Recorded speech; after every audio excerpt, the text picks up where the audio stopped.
Bulldog Unchained presents the one-on-one sessions. They will go one-on-one with the Great One.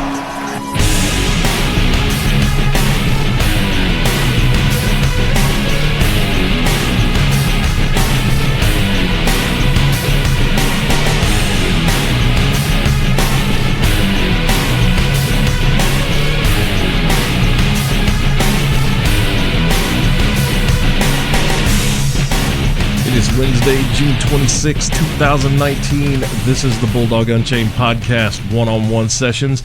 I am your host, the King of Villains, Bulldog Malenko. Joining me today, one of my dear longtime friends who I have known for 22 years now.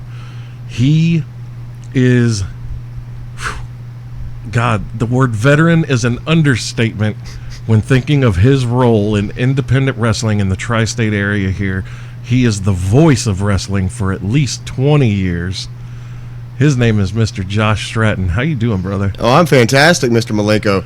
I wish I could live up to that introduction. God. I'm usually giving people intros and writing them down, and I should have wrote that down for you. No, and see, that's wow. I love this because I just got to do Josh Stratton's intro. Oh, wow. I'm blushing here. My big ears are red if you can see them under these headphones. I promise you. Dude, you say you wish you could live up to that. And you know what's funny? When I made that post about who would you guys like to hear me do a one-on-one session with, you commented, you were like, not me. Not me. And instantly, not only did people start commenting that you would be fantastic, I was the first one to comment. I was like, I've actually thought that you would be great for this. Just me, I was a wrestler, but more importantly, I am a wrestling fan. And you, like I said, have been an integral part of wrestling here for 20 years, man. Oh, yeah. Yeah. And, I mean, I remember before you were doing any of that. You were just one of the fans. We were one of the fans. We were sitting in the front row. Yes, we were fans together. And then all of a sudden, I'm in the ring, you're in the ring, there's Rudy, there's Jason. No. Dude, we were all like, if people could go back and see what 1997, what came out of the Evansville Coliseum. Oh, yeah. And I don't mean to, like, just seeing that, I don't mean that I did anything great or came up, but just to see all of these different avenues now. Oh, yeah. Me and you, along with, remember Glacius? Oh, Glacius, fucking Chase Stevens. What's he doing nowadays? Dude, he's still going. Yeah, I know, I'm just playing. Yeah, right. Yeah, I was at guy. Been a few shows with him here recently, and got some more coming up. Good old Chase Stevens. I need to get him in here, too. You need to get him in here, too. His stories will be ridiculous. You got an open bar? Just playing Chase, I love you. He's not playing Chase. I'm not playing Chase, drunk but I still love you. I won't say that. You're big enough to ward him off. I'm a wimpy announcer. I go run and hide in the hills. Yeah, see, you say, oh, you're big enough. That's funny, though, because the first time I saw Chase, again, when I moved home, like, of course, I saw him on TNA when I lived in Vegas and all that. He was one half of the Naturals with Andy Douglas. Dr. Andy Douglas. Yeah, Dr. Andy Douglas.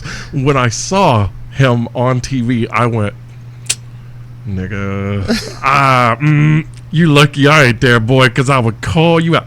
The funny thing is, the first time I see him is like 2005 or 6 when I get home. He's doing a local show here. I walked up, and as soon as he came out, I'm cheering him. And of course he's a heel. Oh, yeah. But I'm cheering him.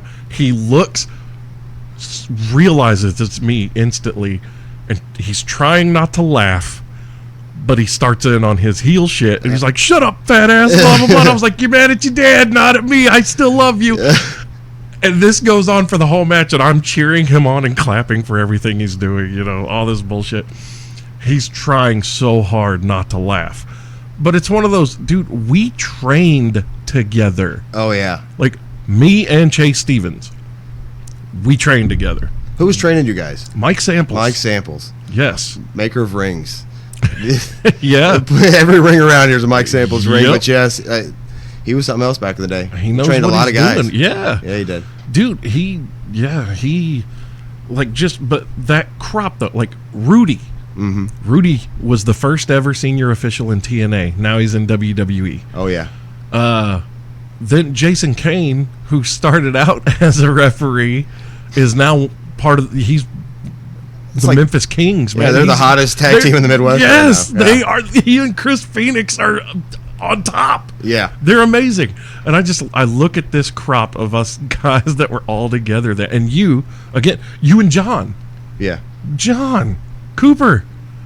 Just John. Just John. Pothead John, Pothead depending on which John. building Yeah, you're in. Exactly. And all of these things came from just a bunch of dumbass kids. A bunch of stupid fans in the front row Yeah. that would disrespect the faces and cheer Fuck the heels. the faces, man. And we would turn the chairs around, which I swear, my wife she says the same thing that no one done that before, and that was one of those things that we would do, and you'd see it every now and then in a show, the ultimate disrespect, and like, oh yeah, you turn like your that chair started in around. Evansville, right Yep, there. and you're just staring at the rest of the crowd. Oh my god. Oh man, The worst reaction is no reaction. Oh, yeah. That's, yeah. but I feel kind of bad now. I mean, they talk about these WWE crowds that get hijacked. They hijack the shows, and that's exactly what our crews did. Is that, we though. straight hijacked those shows. That's the way it should be, man. Yeah, you're the there to have show fun. is for the fans. It's not for your ego. If your ego can't handle someone telling you that you suck, even if you're a babyface, if you're the good guy, and your ego can't handle someone telling you suck, you're in the wrong fucking business, yeah. dude. Because let me tell you, your pay is going to be the same whether you're the good guy or the bad guy. That's true. Your pay is based on your ability. That's it. Yeah, there ain't no fictitious pay window. No, The window not on independent level. Uh-uh.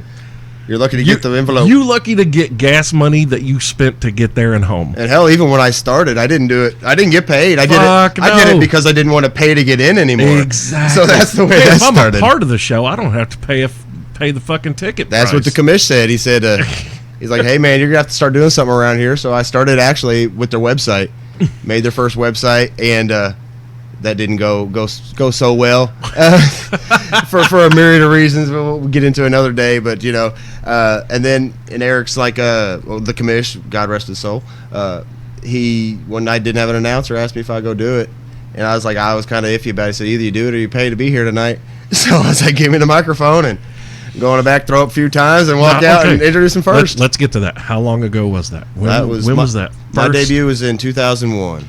God, was when I really? actually started announcing. Announcing. So yeah. 18 years. 18 years ago. God, dude, that's crazy. And it's crazy to sit back because we started going down there. I moved back to Evansville in 1996. Yeah, in 97. And then 97 is when we started all, doing our thing and being every Wednesday night without fail. Hanging out with Pondo and Ox Harley. Oh and, my God, yeah. Yeah, Gator. Happy birthday, Pondo, big 5-0. Oh, goddamn. I cannot believe that Kevin is 50 fucking years Oh, old. Of my course, God. I'm 40, so. Yeah, what the hell? You do realize that Madman Pondo, Kevin Kennedy, isn't it? Yes, sir. Madman Pondo is the man who put the Malenko on my name. Oh, really? Really.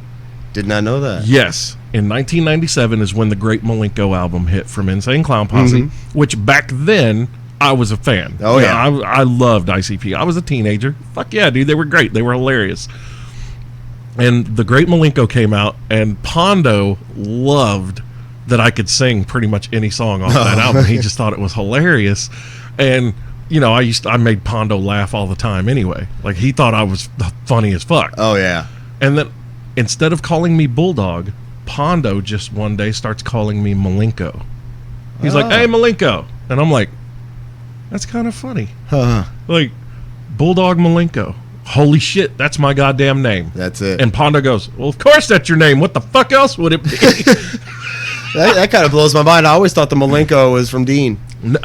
So that it kind of ties into that, but it is Milenko, Yeah. which theirs is Mal. Yeah. But he knew, okay, my finisher, when I started, I called the body bag. My very first gimmick, I was the dead body man. Yes, I remember that. Then. Yeah. Oh, wow. And my finisher was the body bag, a.k.a. the Texas Cloverleaf. There we go. Dean Malenko is still, in my opinion, fuck. If Chris Jericho didn't have 1,004 holds, then the man of 1,000 holds would be the greatest of all time. Definitely. But Jericho's got him beat by 4 holds. You know what I'm saying? Yeah, I know what you're saying. I know what you're saying. So, let me ask you this, man. So you've been doing this 18 years. 18 years. Fuck, man. Thousands of matches. Yeah. That's what I was getting at. Like, have you kept any kind of no? Well, yes. You're not like Rudy. I've You do realize that Rudy has every goddamn match he's ever refereed in a book? Well, I would believe that because I still have every single card that I've written down. Really? They're in different places, spread out through wherever. Up until the last couple weeks, because they've been pretty redundant. A lot of the same guys. I have kind of expunged my bag from some of the recent ones. But the ones back in the day from 2001, I got those. Got Ricochet, Chuck Taylor. Dude, I mean, I all try those to tell names are on people there. about that too. I'm like, do you realize I watched a child Trevor Mann Yes. become the man that is Ricochet? I remember goofy little Trevor with his long hair, and he would pull it back into the little nub. Fucking, but he was amazing even then. Like, that kid's athletic ability was unreal. He and Chuck did not belong here. No. You would go to the Coliseum, you would see all these other matches, and then you would watch a Ricochet Chuck Taylor match and go, oh, these things are not like the other. Those are the only two they could work each other. I mean, there was Nobody else once could go Ricochet with showed up. I mean, Chuck Yep. Chuck could pretty much work with anybody, and he was a great heel. He still is. Yeah. But this best friends gimmick, I love it to death. I mean, he is the They reason I signed are- up for High Spots Wrestling just so I could watch those episodes. But my first memory of Ricochet is Chuck Taylor and him down the basement of the Coliseum, and they're playing a PSP. And I'm sitting there, kind of ribbing the guys, like, "Hey, guy, show's about to start, and you're down here playing video games, sort of thing." And Chuck's like, "Move over, Trev," and I sit down, and so I took Ricochet's spot, sit there and watch him play the PlayStation Plus, the little PlayStation Portable. Yeah. But I never played it, just watched it for a little bit, and got up, and I was like, this little nothing, and then now he's the U.S. champ, and he's, oh my God, just insane. He's insane. I feel bad for anyone who only watches WWE. Oh yeah. And has not yet. Anybody that's listening to this and you're just a WWE fan, do yourselves a favor, get on YouTube and look up the series of matches between Ricochet and Will Ospreay, and you will see poetry in motion the way you have never seen it before.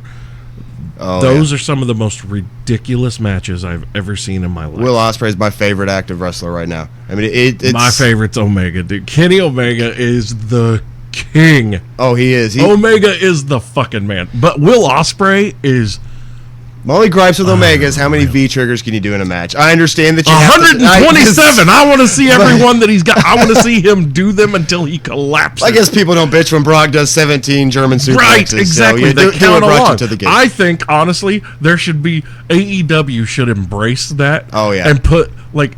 Oh, that'd be awesome. Little counter. Put a in the little corner. dude that looks like the Count from Sesame Street. You can't use the Count because that'd be copyright infringement, whatever. But one V trigger. Oh my God. Oh, that'd be gold. 2 V triggers. If he gets to 12, everyone gets a free taco. There we go. And every match he gets to 11, and then the match ends. Schoolboy. Damn. I'll give them ideas all day. Oh, yeah. WWE stole plenty of ideas from me. I helped them out enough back in 2012, was it? Oh, yeah. You remember that? Yeah, I remember that. Damn blog? Yeah, that was pretty crazy. How fucking insane is it that I wrote a blog that was about the state of the WWE and how to resurrect the deceased tag team division, and my plan, almost to the letter, 2 weeks later, starts becoming reality.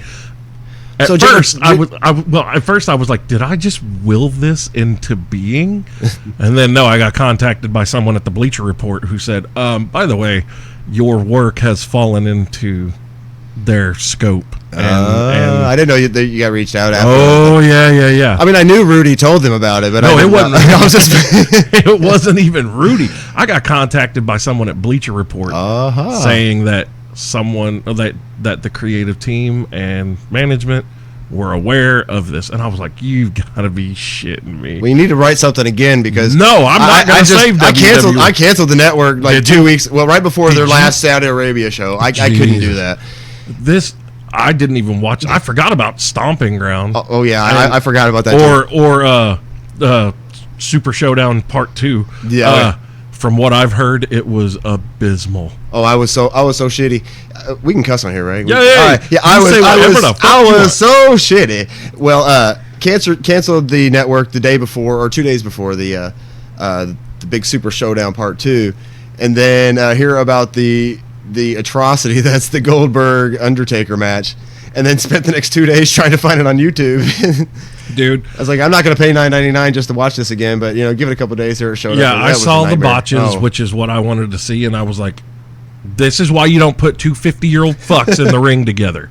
God damn it. Yeah, Undertaker is a legend. Goldberg never was. No. I mean, during the time, there was nothing more exciting than his streak. I'll give it what it is, but I'm sorry, but he lost his first match in WCW to Roddy Piper, so suck a dick, Yeah. Goldberg. Fuck off. Some of us actually know that your first match was not Hugh Morris. It was, in fact, against Roddy Piper, and you took a big L, fucker. Oh, damn. Oh, damn. Yeah, I'll drop some knowledge on your asses.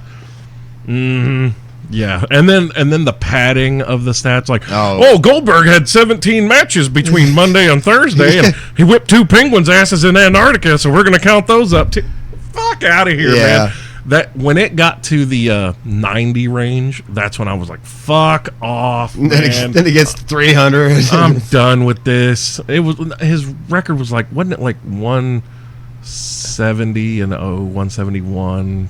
And then Scott Hall hits him with the taser because he didn't want to lose clean. Get the fuck out of here, dude. Yeah, I just saw a video the other night. They're talking about the biggest crowd pops. It was a What Culture video. And Yeah. it was the one where we hit him with the cattle prod and he lost the streak. I was like, yeah, that was great. It was just as fun to watch it go up as it was to go down because you knew it was going to happen. Of course. And you knew this was going to be the way. Also, I remember the match where William Regal exposed him. Do you know what I'm talking about? Oh, we made him wrestle? Oh.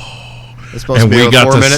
see, And we got to see how much he couldn't wrestle. Yeah. Because William Regal could have ended that anytime he wanted.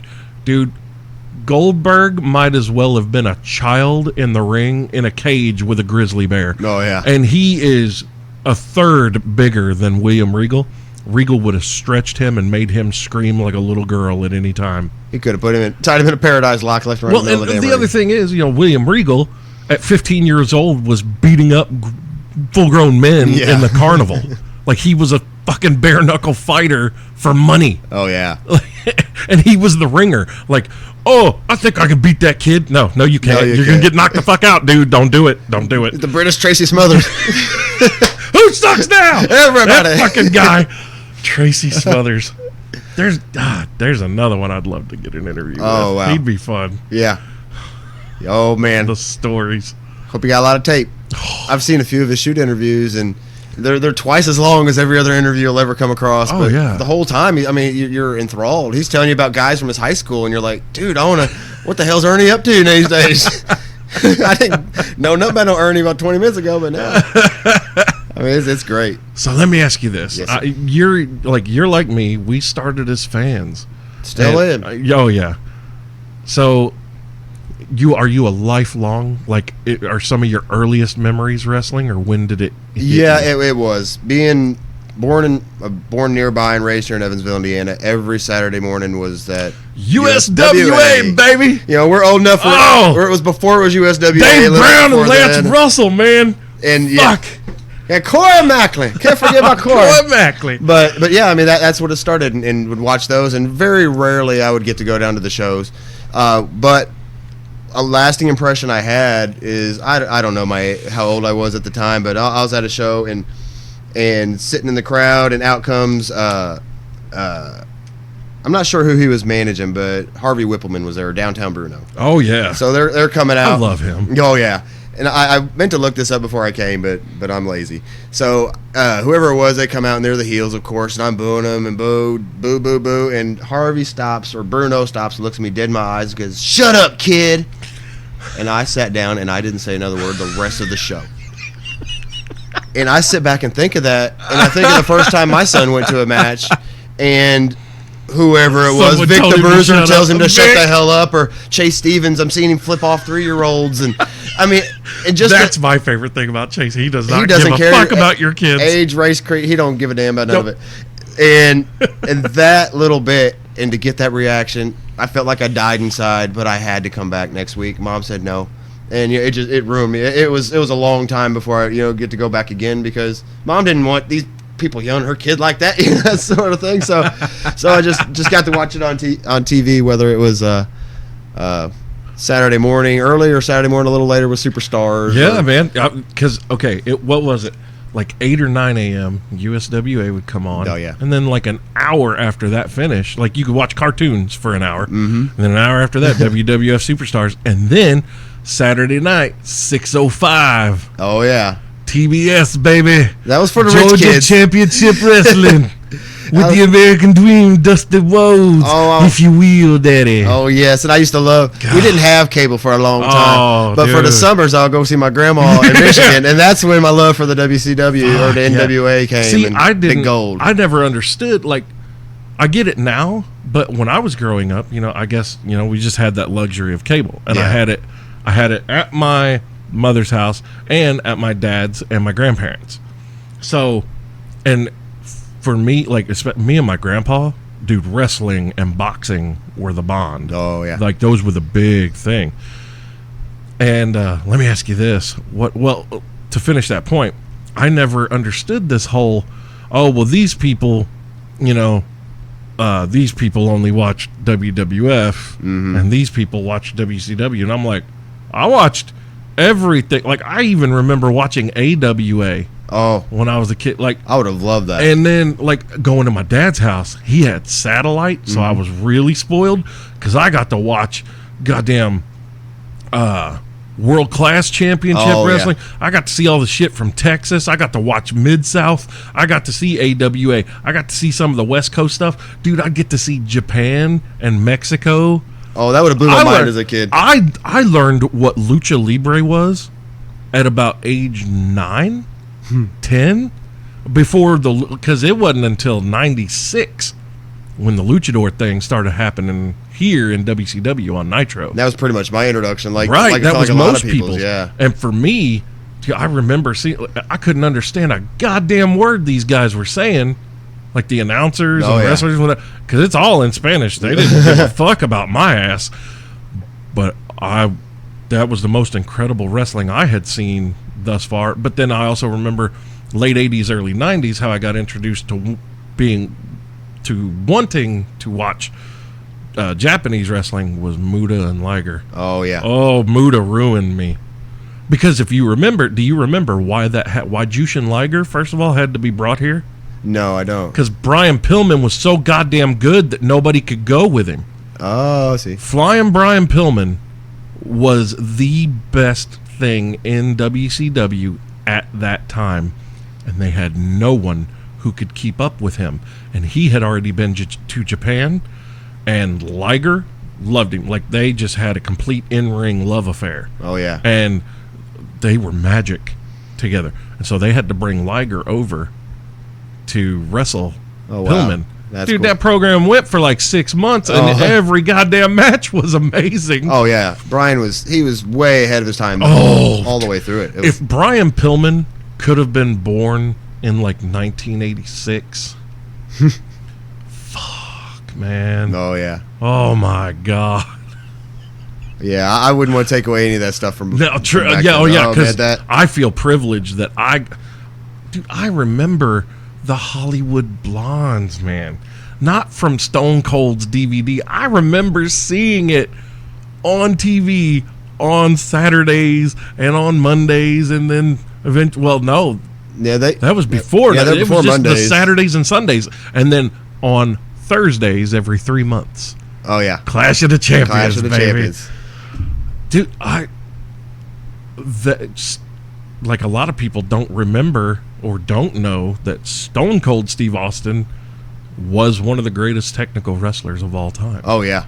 And then he just didn't need to do it anymore. Yeah, no, he quit. he transitioned to but the you watch brawler. those old ECW matches and old WCW matches, and he killed it. He was a god. Like, he was I still play the hell out of that WWE 2K16 because it's the whole Stone Cold game. I mean, it's the whole evolution of Stone Cold Steve. Well, just Steve Austin, period. The Stunning Ringmaster, Steve, the Ringmaster. yeah. Oh.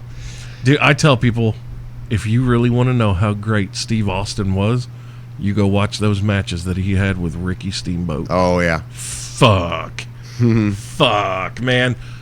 Austin and Steamboat was every bit as good as Savage and Steamboat. Oh, yeah. Every bit. Every bit. And anybody who says any different doesn't know their ass from a hole in the ground. Mm-hmm. It really wasn't until after Stone Cold retired where I really came to truly appreciate. I was always a fan, but it was hard to not feel like you're bandwagoning because he was just so badass. Right. But afterwards, you sit back and you're like, no, we should have bandwagoned the hell out of him. I was here for the whole goddamn ride. Yep. I remember, what was her name? Baby Doll? Oh, yeah, Baby Doll. Was that her name? Was that his first valet? The blonde? I don't know if Baby Doll did manage him. No, Baby Doll was with handsome Jimmy Garvin, right? Yeah, she was a little more back than I announced her once. Oh, Jesus. West Virginia. Oh, God. Yeah, I got that medal booking out there from damn Hondo. it. I remember him coming out with that blonde. But, dude, it was she was such an afterthought. It didn't matter. He could have come out carrying a trash can. It wouldn't have fucking mattered. Stunning Steve Austin was legit. Also, his matches with Bobby Eaton. Oh. Fuck, dude. Oh, God, yeah. That's one of the greatest workers ever set foot in the ring. Bobby Eaton. Yeah, and I've got a fun story about him. Really? Yeah, here recently, he came here to Evansville for a show for New Focus Wrestling. It was, I guess, about a year ago. Damn it. But he showed up with, I can't remember who was on the card, but he kind of just rode along. And he ended up coming out. We did kind of a little legend spot. Please welcome to the ring, Bobby Eaton. And I gave him this nice big intro, not like I do everybody, and shake his hand and tell him how much I love him, sort of thing. After the show's over, everybody's tearing down. I'm picking all my mess up there at the table, and I see him. He's about halfway across the Coliseum floor, and that it's a big floor, and he's slowly moving my way. So I'm sitting there just kind of watching. It's like, he ain't coming towards me, and he does. He comes all the way across to shake my hand and said, "Thank you, brother. You did a great job tonight. I appreciate it." And I just that little bit. Class. I mean, I have, because Bobby Eaton is like, and I told him, I said, "You shouldn't be coming over to me to tell me thank you. I should be telling you thank you." He goes, "No, you got it mixed up." And that was it. And we shook hands, kind of hugged for a second, and he said, "You have a good night," and we just walked off. But just that little bit, class. It's like, goddamn, Bobby Eaton walked all the way across to say something to old Josh. How many wrestlers in today's generation would think to do that? You know how many have? We're shooting here, shoot from the hip. Shoot it. Probably my entire career, unless I've been brothers like you and I, known each other for a long time, I'd say probably 4 or 5. Yeah. Tracy Smothers is one. Oh, yeah. Bobby Eaton's one. That's just it, man. It's Rob Conway's another. I love that guy. Classic ring gentlemen. Yep. That's a lost thing now, man. Like, I love how wrestling has progressed. Oh, yeah. But I also think that it has hindered WWE. Even in all of their great talent development through NXT now, there is still one thing that is lacking. I've talked to Rudy about this, and I've said, if I could have one dream job other than this podcast being my livelihood, I would love to be the guy that works at Full Sail University for NXT, for their performance center, and I would love to be the guy that runs the class on ring psychology, development, and etiquette. Oh, yeah. I was lucky enough to get my brains beat in by guys like Mike Samples and Gator and the Honky Tonk King Roy Presley. No. I forgot about fuck yeah, Rock and Roll Rebel. Oh, yeah. Dude, man. And I still love those guys. Yeah. Dude, spending so much time with Pondo and Ox Harley, and it's funny because I thought Ox Harley hated me. I really genuinely did. And I think what it was, once it hit me, because we were at an ICP concert together in Louisville. It's me, some of my friends, Pondo, Gator, Roy, and Ox are there. And Too Tough Tony. Oh, hell. Yeah, oh, yeah. That's my boy right there. And all of a sudden, Pondo from the bar sees that I'm getting into it with a couple dudes on the floor. Like a couple assholes. They kept getting out of the mosh pit and hitting my friends, and 2 of them that were with me are females, and they were smaller. And I was like, hey, guys, fuck off. Back to the pit. Yeah, not cool. Keep that shit out there, not in here. About the 3rd time, man, I squared off with both of them, and I just hear Pondo out of my right ear going, "Hey, Maliko's in the shit." Guess who the first one in there was? Tony? Ox. Oh, hell. Ox smashed this motherfucker before he could even lift a hand to me. I didn't even realize who hit him. I just saw him get hit, so I decked the other dude. Oh my And god. we just laid waste to these motherfuckers. That's so awesome. And they got taken out. I get over to the bar, and I realize that it's Ox that did it. And Ox just looks at me and goes, "All right, kid." That's all he says. And I was just like, and I talked to Pondo. I was like, "Pondo?" What's that mean? I was like, that dude hates me, man. Why did he get up and do that? He goes, "He doesn't hate you. He just treats you like an annoying little brother." And he was like, "And you're green. That's just You're a Ox. rookie. That's how it is, man. You got to pay those dues." He's I- like, "You and I were already friends before you started. You and Ox didn't become acquainted until after you got in." And I was like, "Is this like a hazing thing?" Yeah. And he was like, "Yeah." Yeah, Ox asked me if he said, how to take a body slam. We was out in front of the Coliseum getting drunk. He was drinking them little bitty old beers, and little 6 ounce or 8 ounce Millers. And I was like, no, not really. He's like, "Yeah, come over here." He kind of grabs me up, tells me where to put my hand, and posts me up, and body slams right there on the concrete in front of the Coliseum. Didn't hurt one bit. But the fact that you took it, But I took it, you and were after like- that, you were his boy. I was Yep. scared to death. And Pondo used to rib us because everybody, our whole group was the Pondo's potheads. Yeah. Pothead. And so they all loved Pondo, and I was always anti-establishment, so I gravitated toward Ox because Yeah. it pissed Pondo off. You can see it rubbed him the wrong way. He still would say something to this day about how I was you gonna hanging cheer with for that Pondo asshole? with Ox and not him. And yeah, I guess it started from that time, from just taking that body slam and sitting outside. "Hey, Josh, come over here," and go over there and we'll drink a beer. And I got plenty of time to drink a 6 ounce with you real quick and run inside. but yeah, Too Tough Tony, Yeah, that guy, like, he saved my life one night, dude, from Corporal. Corporal Robinson? Yes. Oh my God. Yes, West Virginia. We was at a Pondo show. Corporal Robinson. Was that Jump Steady? Is that Rob Bruce? Stephen Robinson. Okay. Oh, yeah. Okay, I know who you're talking about. From OJCW. Yes. But yeah, we went to a show and all those boys were there. We're all sitting at a bar afterwards. This bar called The Tank, little bitty nothing of a place, but every wrestler was in there. JC Bailey was there that night. I mean, it was. There's a ton of stories that came out this night, but this one in particular, Corporal took a liking to my wife and was hitting on her pretty hard for quite a while. And I tried to say something, and he didn't like that I was trying to defend her honor, and was about to whoop my ass there in that bar. And Tony stepped in and was like, "Hey, brother, this ain't cool," and kind of explained it to him. And after that, we was cool forever. But from that point on, I saw my life flash before my eyes. I'm staring at Corporal Robinson, his head all scarred to shit. And I've seen some of his matches. He's been set on fire, been thrown through.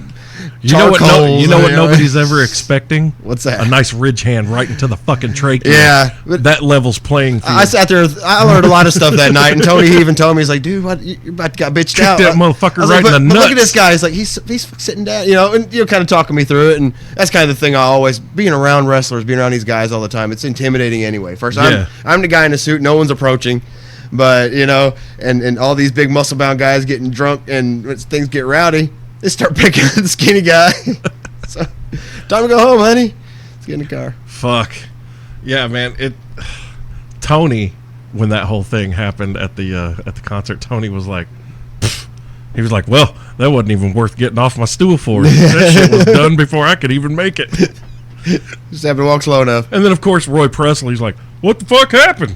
What the hell?" And they're cut a promo and it's done.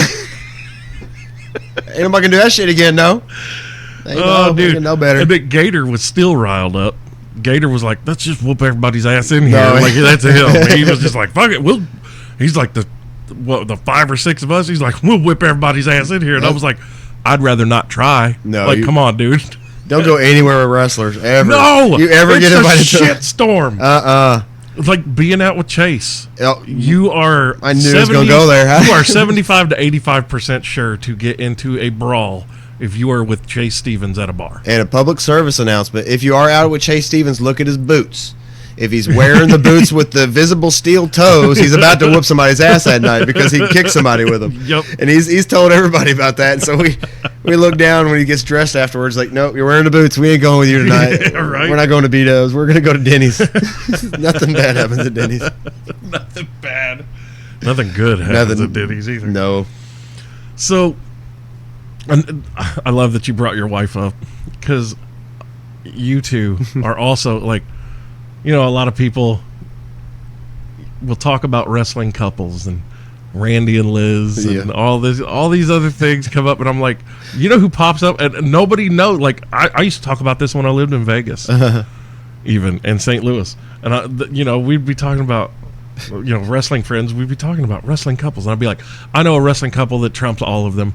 Their names are Josh and Candace, and they are just the sweetest people you would ever meet. They're like, what? And I'm like, well, he's an announcer, and she's his wife, and she's like at all the shows, and she's a huge wrestling fan too, and she gets into it. And she'll do whatever needs to be done. She'll sell the gimmicks. Man, she'll work the gimmick tables, whatever. And it's funny you brought that up because I was gonna try not to bring up the name New Jack tonight because I'm friends with him on Facebook, and New Jack is the man. He don't play. He'll hunt you down and he'll stab you with the fork. He's crazy. And I love him more than anything. I'd never say anything disrespectful about him. But we were talking about this the other day, Candace and I, my wife.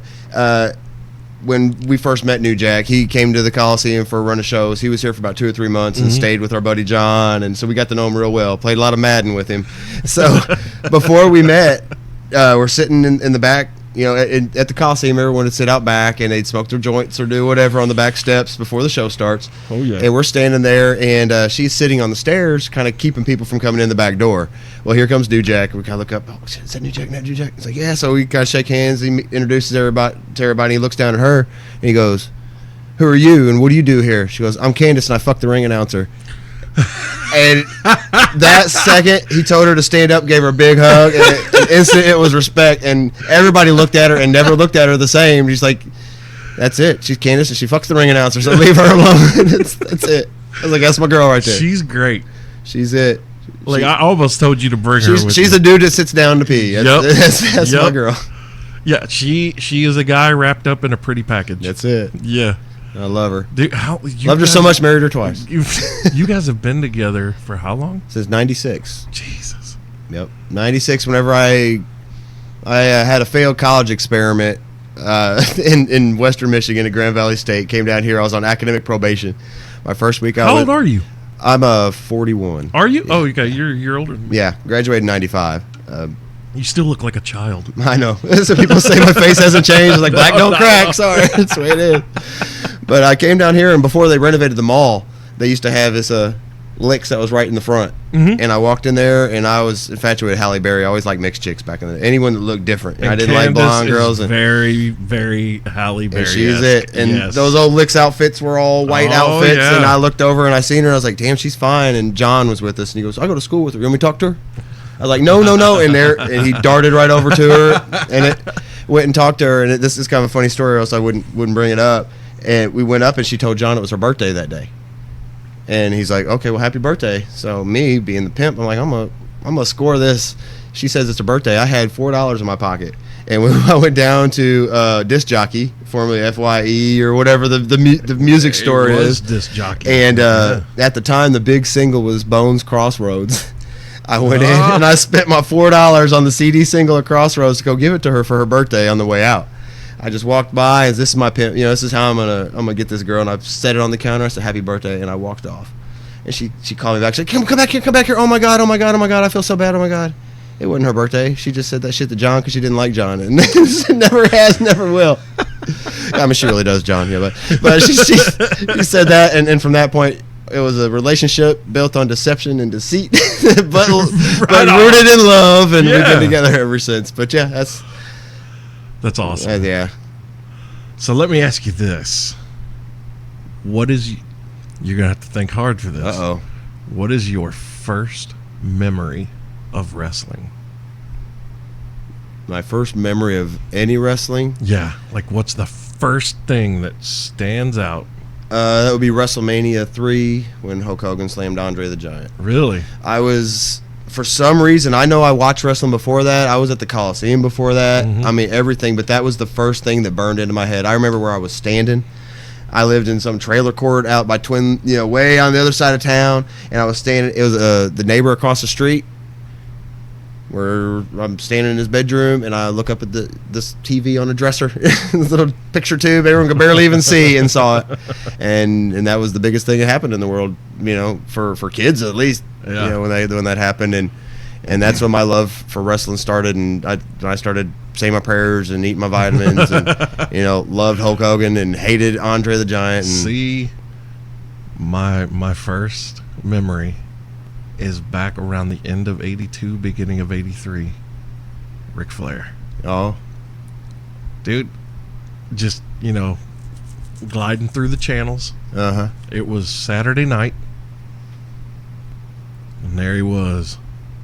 Sunglasses, wearing a sport coat, a dress shirt, and his $3,000 alligator shoes. Oh, yeah. And he was talking to oh God, I can never remember that damn guy's name. Gordon Soley. Gordon Soley. He's talking to Gordon Soley, and he is just on a tirade, and I just sat down and listen. I'm like 3, dude. 3 years old, and I just sit down and I'm like, who is this guy? That's what I want to do. Oh yeah. Oh my God, does he get paid for this? Like, I don't even think I understood getting paid for this, but I was like, however he's doing this, that's what I want to do. Me, I just want to talk shit to people all my life. Oh God, could you imagine? I mean, and that's it. Like, when I was a little kid in school, all these other kids, they loved Jerry Lawler. I loved Superstar Bill Dundee, man, for whatever reason. Before I even understood that babyface and heel was a thing. you were a heel guy. The heel guy to the core. It's natural. I have the word villain tattooed on the back of my neck. When G.I. Joe, when that cartoon debuted in like 1982, Cobra was way cooler than G.I. Oh, Joe. they were so cool. Cobra was way better. How could you not want to be part of Cobra? Yeah. Their outfits are cooler. Fuck. They're way scarier. You have no idea who their leader is. No one's ever seen his face. He-Man. Oh, yeah. Skeletor was way cooler. Oh, yeah. Thundercats, Mum-Ra was the shit. Oh, Dude, definitely. That guy turned from a frail, fragile old mummy into this demigod. To the boss. Yes. Boss of all bosses. Yeah. The other motherfuckers just kind of swole up a little bit and his sword got bigger. Fuck Yeah. you, Lion-O. The hair gets long. Yeah, I don't give a shit about you. Mum-Ra, the ever living. Yeah, dude. But just watching wrestling, everyone else, like, don't get me wrong, I loved Dusty Rhodes so long as he wasn't fucking with Ric Flair. No, yeah. Because as soon as it was Dusty and Rick, sorry, Dusty, Ric Flair is way cooler than you. Oh, yeah. I don't give a fuck. Magnum TA, you fucking dirty motorcycle hippie. You did not belong in the same ring as I'm just kidding. Nice Magnum. mullet. Yeah. Magnum TA was fucking legit as fuck. Yeah, he was. What a tragedy. But okay, everybody loved Jake the Snake Roberts when he was a good guy. And I'm like, do you not remember how psychotic he was? He was magnificent then. Oh, yeah. When The Undertaker first debuted. Yeah, that's another one of those first memories. God. Just seeing the smoke and the... Oh, my God. what is this guy? This gigantic dude. Everyone had names, and what is Undertaker? Yeah. Wait, isn't that... That's something to do with dead people. Oh, my... you're just so creeped out as a kid. I hated the Rockers. Uh-oh. And when Shawn Michaels super kicked Marty Jannetty and threw him through the barber glass window, or the barbershop window. Woo, buddy. I was a Heartbreak Kid fan from that day. That was whenever I first started liking heels. Up until that point, I was a He face. was But I love cool. Shawn Michaels. He was me. That's the way everyone kind of that liked him at the time. Like, hey, he's my size. He can do it. You're not knowing how he's getting those spots, but he's out there kicking ass, and he's the little guy. And then that happens, and it's like, okay, yeah, I appreciate this now. But yeah, it was from that barbershop that I turned my back on the good guys and started cheering the heels. See, I was on it before. Like, do you remember Skinner? Oh yeah, and just chew spit everywhere, just like He was one of the fabulous ones, man. yeah. That guy was a sex symbol. And then he became Skinner.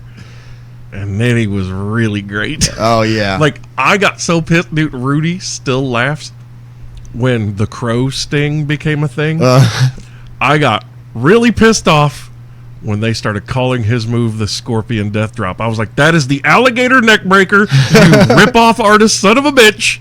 That is not yours. That is Skinner's. Oh, yeah. The alligator neck breaker, the reverse DDT. The reverse DDT is what us people in the business, we have to keep Fuck it that. by the Nope, that's like people that call it a Hurricane Rana. Big Papa Pump will correct your ass real quick. That is a fucking Frankensteiner. Yeah. He invented it. That's his. Yeah. Just like Skinner did the alligator neck breaker. That is what you should goddamn call it. Well, if you have a mask on, it's a Hurricane Rana. If you're not, that is horse shit. It is always a Frankensteiner. I'd be interested to know, when that move was. The Frankenstein, the Hurricane Rana. Yeah. If it really was a Scott Steiner thing, he'll fight you to the grave. I think he may have a legitimate claim to that. He may have. Not only that, I never watched anything. Not only that, but that dude was 260 pounds Oh my God. doing the Frankensteiner. Fuck these little 180 pound dude.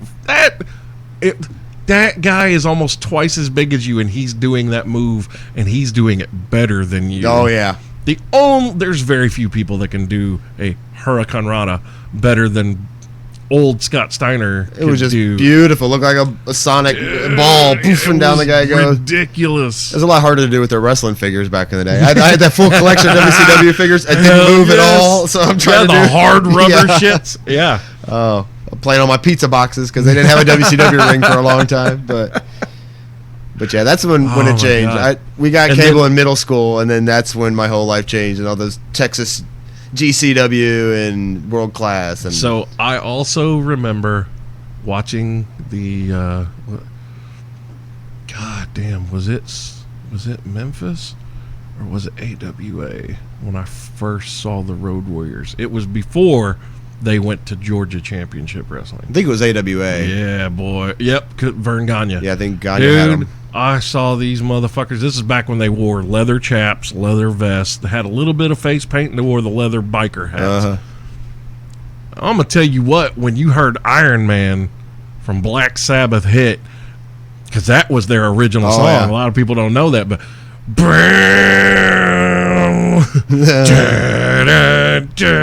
and then these two mastodons hit the ring and just destroy everything in like 2.6 seconds. Yeah. And you're just like, oh, well, somebody should just call the coroner. Don't even bother getting the medical staff. Those guys are dead. Yeah. They're fucked. I love on the Road Warriors DVD, the Dine on Danger, Snack on Death, when Jim Cornette is talking about, you'd see guys going over to look at the match booking on the wall. And you would they'd be going down, please not the Road Warriors, but, and you would just see their heart sink. My favorite subreddit. Watching people die inside. It's like, oh shit. Can I get my pay now? Because oh my God. I'd be like, do I have insurance for this show? Yeah, no doubt. Yeah, I think I'm probably wrong, but the Road Warriors were running through so many people that they put them on loan to all these other organizations because they just didn't have anyone where it looked decent or it made sense. People were terrified. Oh yeah, and guys wouldn't work them anymore. The other workers were terrified.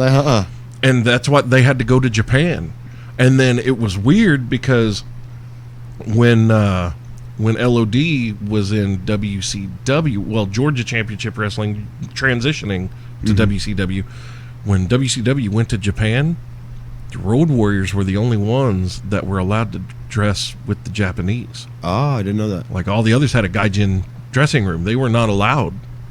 But the Road Warriors were requested to be in the Japanese dressing room because they had already been there. And there was no one in Japan that could handle them. No one. They had the same mental. I'm gonna tell you what. Everybody can talk about, Demolition was just as great, but no, they goddamn weren't. There is only one other tag team that stacks up in terms of longevity and accolades, and that's the Dudley Boys, but even they didn't carry the fear. No, Demolition, they were half as good. I mean, Smash was awesome acts. He was old. He was too yeah. old at the time. Yeah, if he would have been And the same age as Smash, maybe. Yeah, but, and they tried to rejuvenate it with Crush, and he was catastrophic. Yeah. Oof. When your finisher is squishing someone's head, you know that they've given up on Christ. you. No hope. The greatest thing for him was being half of Chronic.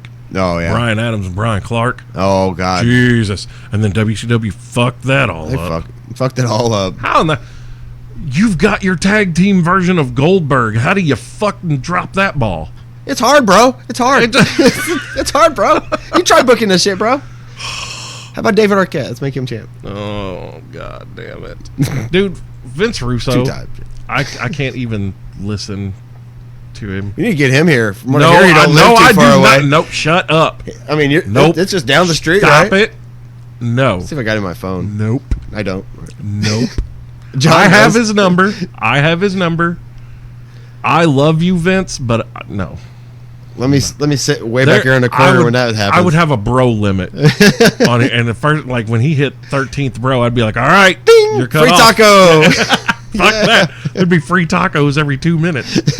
Oh shit, bro. I can't do it, man. I can, and when he said that he was convinced that AEW was in league with WWE, I was like, "Are you insane?" And this dude, he said enough. I thought about it for a second. I was like, no, no fucking. No, I couldn't even entertain it. I fell for it the brief- first time when they said that when the All In was really put on by Sinclair Broadcasting, Ring of Honor was helping them all out, and all that. It's like, okay, it makes sense. You know, it's going to be. Or wasn't that the first AEW?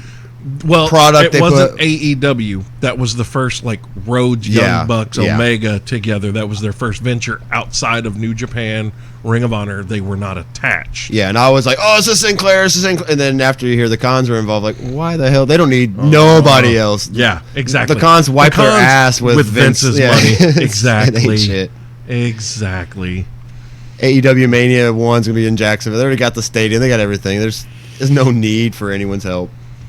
And dude, WWE's product, I haven't watched the show for the past 2 or 3 weeks. The only thing that I keep up with is what's going on with Bray Wyatt. Oh yeah, the Firefly Funhouse. That's all we watch. Yeah, too. dude, that's all I care about. That's all it. I watch. That's some off the wall shit. That's for sure. Have you seen what happened this week? No, I haven't seen this All of the week's, no. puppets have started appearing around the arena when people get done cutting their promos and shit, and they're like Abby the Witch was leaning out from behind the corner. I saw a watching The meme Miz. of that said, "Hey, I see the pages back in the WWE." Oh, goddamn. I was like, "Oh, that would make sense. I'm gonna have to watch that shit. Firefly video when I leave." I was like, "Oh, that's horrible," but it's awesome. I love it. Anything that's different. I'm sure Cornette's shitting a brick. I haven't heard what he said about this whole thing, but He's probably it's- dumping all over. Oh, it. I'm sure. Yeah, But it's getting that guy's people to gonna give watch that. himself a horrible- goddamn heart attack soon. What happened to Jim Cornette? He really is one of the most brilliant minds ever in the wrestling business, but his cheese slid off his fucking cracker, man. His give a fuck broke. I think that's what happened. He's finally through all these years has been quiet and been reserved and did whatever, and he's like, now what? Here, let me I'm done with you. Maybe is it also the is it too much of kind of like the Billy Graham thing? Some of these old guard guys, they don't get how wrestling has evolved and progressed. I think that's part of it. Oh, you don't have to have 30 fucking high spots in a match. I heard Billy Graham say that, and I'm like, no, you don't, because your old ass couldn't do that back then. Yeah. You did 2 big high spots, and then you did 5 minutes of rest holds. Well, they had vertical suplexes as finishers back then. Exactly. I mean, it's Get a the whole fuck other out of here. A world. DDT was world ending. Yeah. Now you get 15 DDTs in a match. Really, when I watch it, all I care about is the story. I don't really care about the moves that are going on. If you're going to tell a story from A to Z, that's all I care about. And if it's funny, that's fine. If there's an invisible hand grenade, that's great too. If someone's sticking their finger in someone's bum, that's fine too, as long as it makes sense and there's a clean finish. I don't want no fucking DQs anymore. God damn it. Cody and Dustin. That is one of the most amazing things I've ever watched. Yeah. In my 40 years of being in, around, loving wrestling. That match was unfucking believable. Yeah, and I'm kicking myself. I haven't seen the whole match. I've seen highlights. The only match I saw all of was the Battle Royal at the beginning. Really? Yeah. Dude. I didn't buy that pay-per-view because I'm cheap, but Oh my god! and then after the fact, Kirk. then after the fact, I'm like, I don't want to go steal this now and watch it for free, but now I don't want to. But so I'll watch highlights here and there. Oh no, you But, definitely you just. I'm gonna get end on up because watchwrestling.in, I believe it is. Just get on there and watch it, dude. It's past right. the pay time. It's past the- Watch it. Pay for Fight for the Fallen. You know, There we go. You'll catch I was up. planning to do that, But man. dude, But it's insane. and that's why AEW is going to be. They're going. They know what people want, and that's exactly. And all these WWE homers who are like, "Oh, they'll never, whatever. They're never going to be legitimate competition." I'm like, that's funny. Their second pay-per-view is getting ready to happen. The Fight for the Fallen. WWE is going to be airing an Evolve event I saw that. on the network that night. Pathetic. That's a bitch move. Pathetic. You don't think that they're competition, yet Vince is so goddamn worried that he has to air another promotions live event. Who's got a show? Who is? Yeah. Jesus, let's put them on, Dude. And not only that, but what is it, like a third of Vince's roster wants the fuck out. Yeah, They want out. or demoted. One way, either Yep. put us on NXT. Yep. Treat us like Tyler Breeze, Dude. please. Dude. NXT is 101 hour a week of programming. Kicks Yeah. the shit out of 5 hours that WWE does week in and week out. Well, That one NXT needs to go to 2 hours. yeah. It needs to. And Vince still needs to have not a goddamn thing to do with it. Hell, I'd rather watch 3 hours of Japanese commentary in New Japan than watch Fuck yeah. than watch one. I watch Dominion. I watch these the G1 Climax Oh, coming yeah. up. Oh my god. And if I'm lucky, I get a feed that's in English, like with the American commentators one. But if I have to watch it in Japanese, it takes zero away from my enjoyment. Yeah, Zero. I still cry Whereas- like a little baby at the end of the match because it's so beautiful. But hearing Michael Cole makes me want to stab a hot poker in my ears. yeah, Ugh. and sadly, I'm getting that way with Corey Graves too. Dude, with all those guys. Graves was awesome, and now he's so irritating. I think Vince is in everybody's ears. Oh again. yeah, of course, dude. Have you seen that sheet of all the stupid fucking rules they have? Yeah, I of things saw they that. can and can't say. He said you can call them belts now, at least. Ooh. He's What coming about in saying the sometimes. strap, Vince? Because that's how us, the fans, usually. Oh, who are they going to put the strap on? When you've got 80% of your fan base that's speaking in industry lingo. That's the problem. He don't want you saying who they're going to put the Motherfucker. strap on. Who's going to win this championship? But that's just Vince is so fucking archaic in his thinking and doesn't understand the business has passed you by, dude. We know. And he already We know- broke it anyway, and now he wants Right. to fix it. We know everything. The internet exists, motherfucker, and you have people that work for your company that talk to people outside the company, and they tell them everything. Let me just clarify there. Rudy never tells me shit. That motherfucker keeps me in the dark on everything. He ain't stupid. He's got the gig. Yeah, well, no, even it wouldn't matter. Even if he could tell me, he wouldn't. He'd be like, "You just got to watch it, see what happens." Fuck off, you little bastard. That's Yeah. what people ask me before the show. Hey. It's like, I Yeah. don't want to know. I Yeah. don't. I want to be I as was surprised the same way. as I When want I to was be. in the locker room, I would not go look at any sheet. To head. I just wanted to know who I was supposed to wrestle, Yep. and I would go have a conversation with them. Other than that, where you could find me was sitting in a chair in front of the little monitor in the locker room, watching intently like a child. Mm-hmm. And I would cheer and I would boo. And then when they would walk through the curtain, then it's back to professional. Yep. Like, they're my brothers. Oh, that was great, guys. Mm-hmm. Like, holy shit, you guys put on a hell of a match. Or, oh, that was kind of rough, man.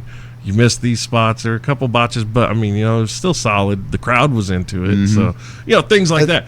But And that's what you got to do. the if you other expect- wrestlers would laugh at me because they're like, you still watch this like a little kid. And I'm like, I always will. Yeah. Dude, I get super excited. And those ones that hate on that are the ones that are putting on shitty matches because they don't care. You've got to have it in child's eyes. Yep. You have to feel it the whole time or else they know it's fake. I'm out here doing hours of commentary every week for the same guys I see, could be on the same show, on different shows, different promotions here in town. Right. And I have to make this interesting. I don't want to know what's going on. Make me care about it, just like you're making these fans care. And if you can't, then I'm going to not do as good as what I need to, and you're going to find this out, and then we'll have a talking to, and you're going to do better next time, or whatever you got to do. But it's crazy. So back to you being an announcer. What, so in 2001, you step in the ring for the first time. You're doing your announcing. This is impromptu on the spot, right? Yeah, improv. Impromptu. So after that first night and your panic was in full-blown fucking chaos mode, what was your thought process about getting to the next week? A process for the next week is, first I had horrible social anxiety. Right. I mean, crippling. I didn't talk to anyone when I was in high school. I mean, I sit in the corner. So it became therapy. And that's what helped me carry on from that point. I was like, so how am I going to make this easier for me next time? First, I'm going to have to become a character.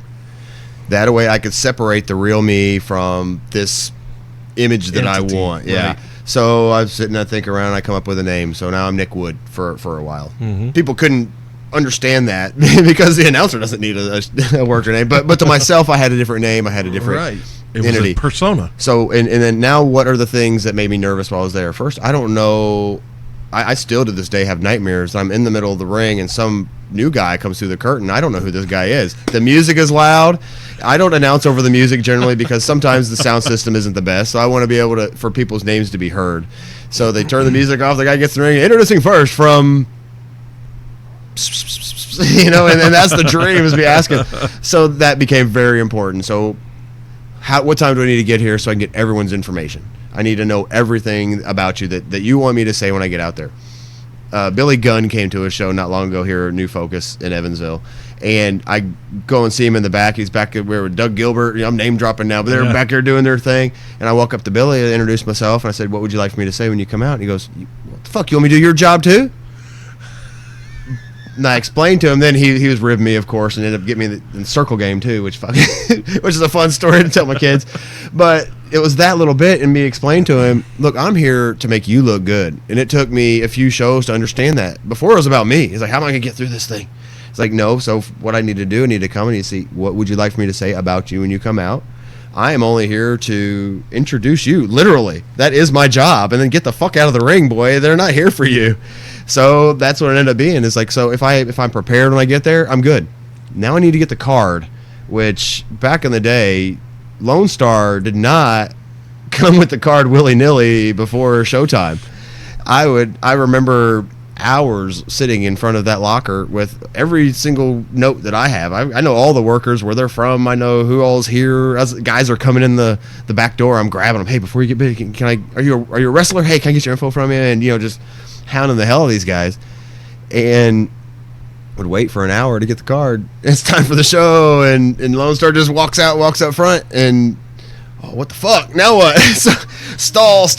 So during the national anthem, writing the card down. So learning those things, you don't think about this, what it really takes for a show to go down. First, who the hell's going to show up? Indie wrestling, that's step one. And in those old days, you didn't get paid much to be there. Dude, it was rogue operation, man. Definitely. You were there for the opportunity to wrestle in the Veterans Memorial Coliseum. How many times have you and I both seen the same dude wrestle 2 or 3 times, but he's wearing a different outfit, mask? Yeah.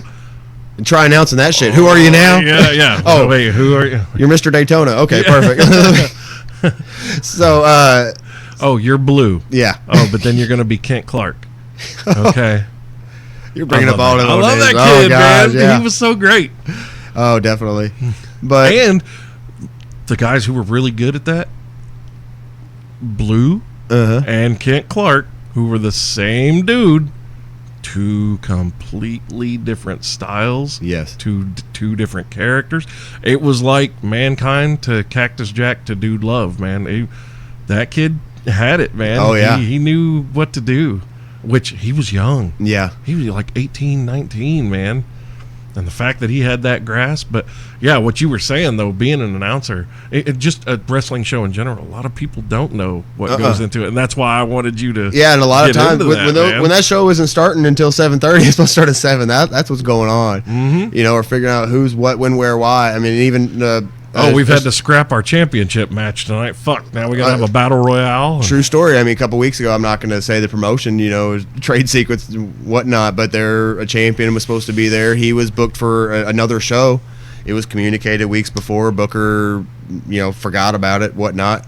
Not only does this champion have a championship match, but he's also has a big spot in another match earlier in the night. So card gets moved around, and then a triple threat match gets thrown together. Another one of these workers shows up, or another wrestler shows up, decides he doesn't want to be in this triple threat match, and then packs his bags and away he goes. So it was hard enough when we're just doing announcing, because I can sit in the back and then walk out, and I got the live mic, and I can say, here's the winner if I hear the bell and peek out. But doing commentary as well, and I've got someone running outside that so-and-so left, they packed their bags. So match 3 is this now. Oh, okay, so let's roll with the punches here. But, man, I couldn't imagine, you know, on a larger scale, you know, in something like AEW or something like any of these guys, you know, and a guy doesn't clear whatever, you know, with these New Japan, some of them are getting their visas and. Well, but the thing, like, for promotions like that, their stuff is pretty well locked down. Yeah, they've got people ahead of time. But yeah. They have people that handle shit. Oh, wouldn't for that be the people great? that handle shit. Like, it's, yeah, it's. You definitely, like, indie, I know that indie cards, you might see a full card listed up on Facebook, but when you get there, you might get 2 of those 9 matches that are listed Card on subject to change. Fuck yeah, buddy. And it will change, too. It absolutely If not, you're not at an indie show. I can't remember the last time I went to an indie show where every match that was listed on the card before the start of the show went down that way. It happens more recently because I've been doing shows in Kentucky. Down there, they're a lot more strict on their rules. If you have a flyer and say, here is my card, you've got to stick to that card. But yeah, you're up here in Indiana. There's you're going to be lucky if those people are even there. I'm sorry. I see some posters like, oh my God, that's insane. I can't believe so-and-so is going to be there at the arena in Jeffersonville, and I don't know if they're there or not, but there for a little bit.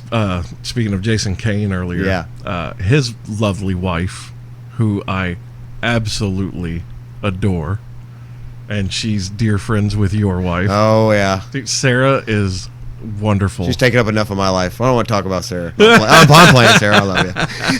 I love her to death. She's my biggest fan besides my wife. She is. Yeah, her and Candace, boy, they will promote the shit out of you.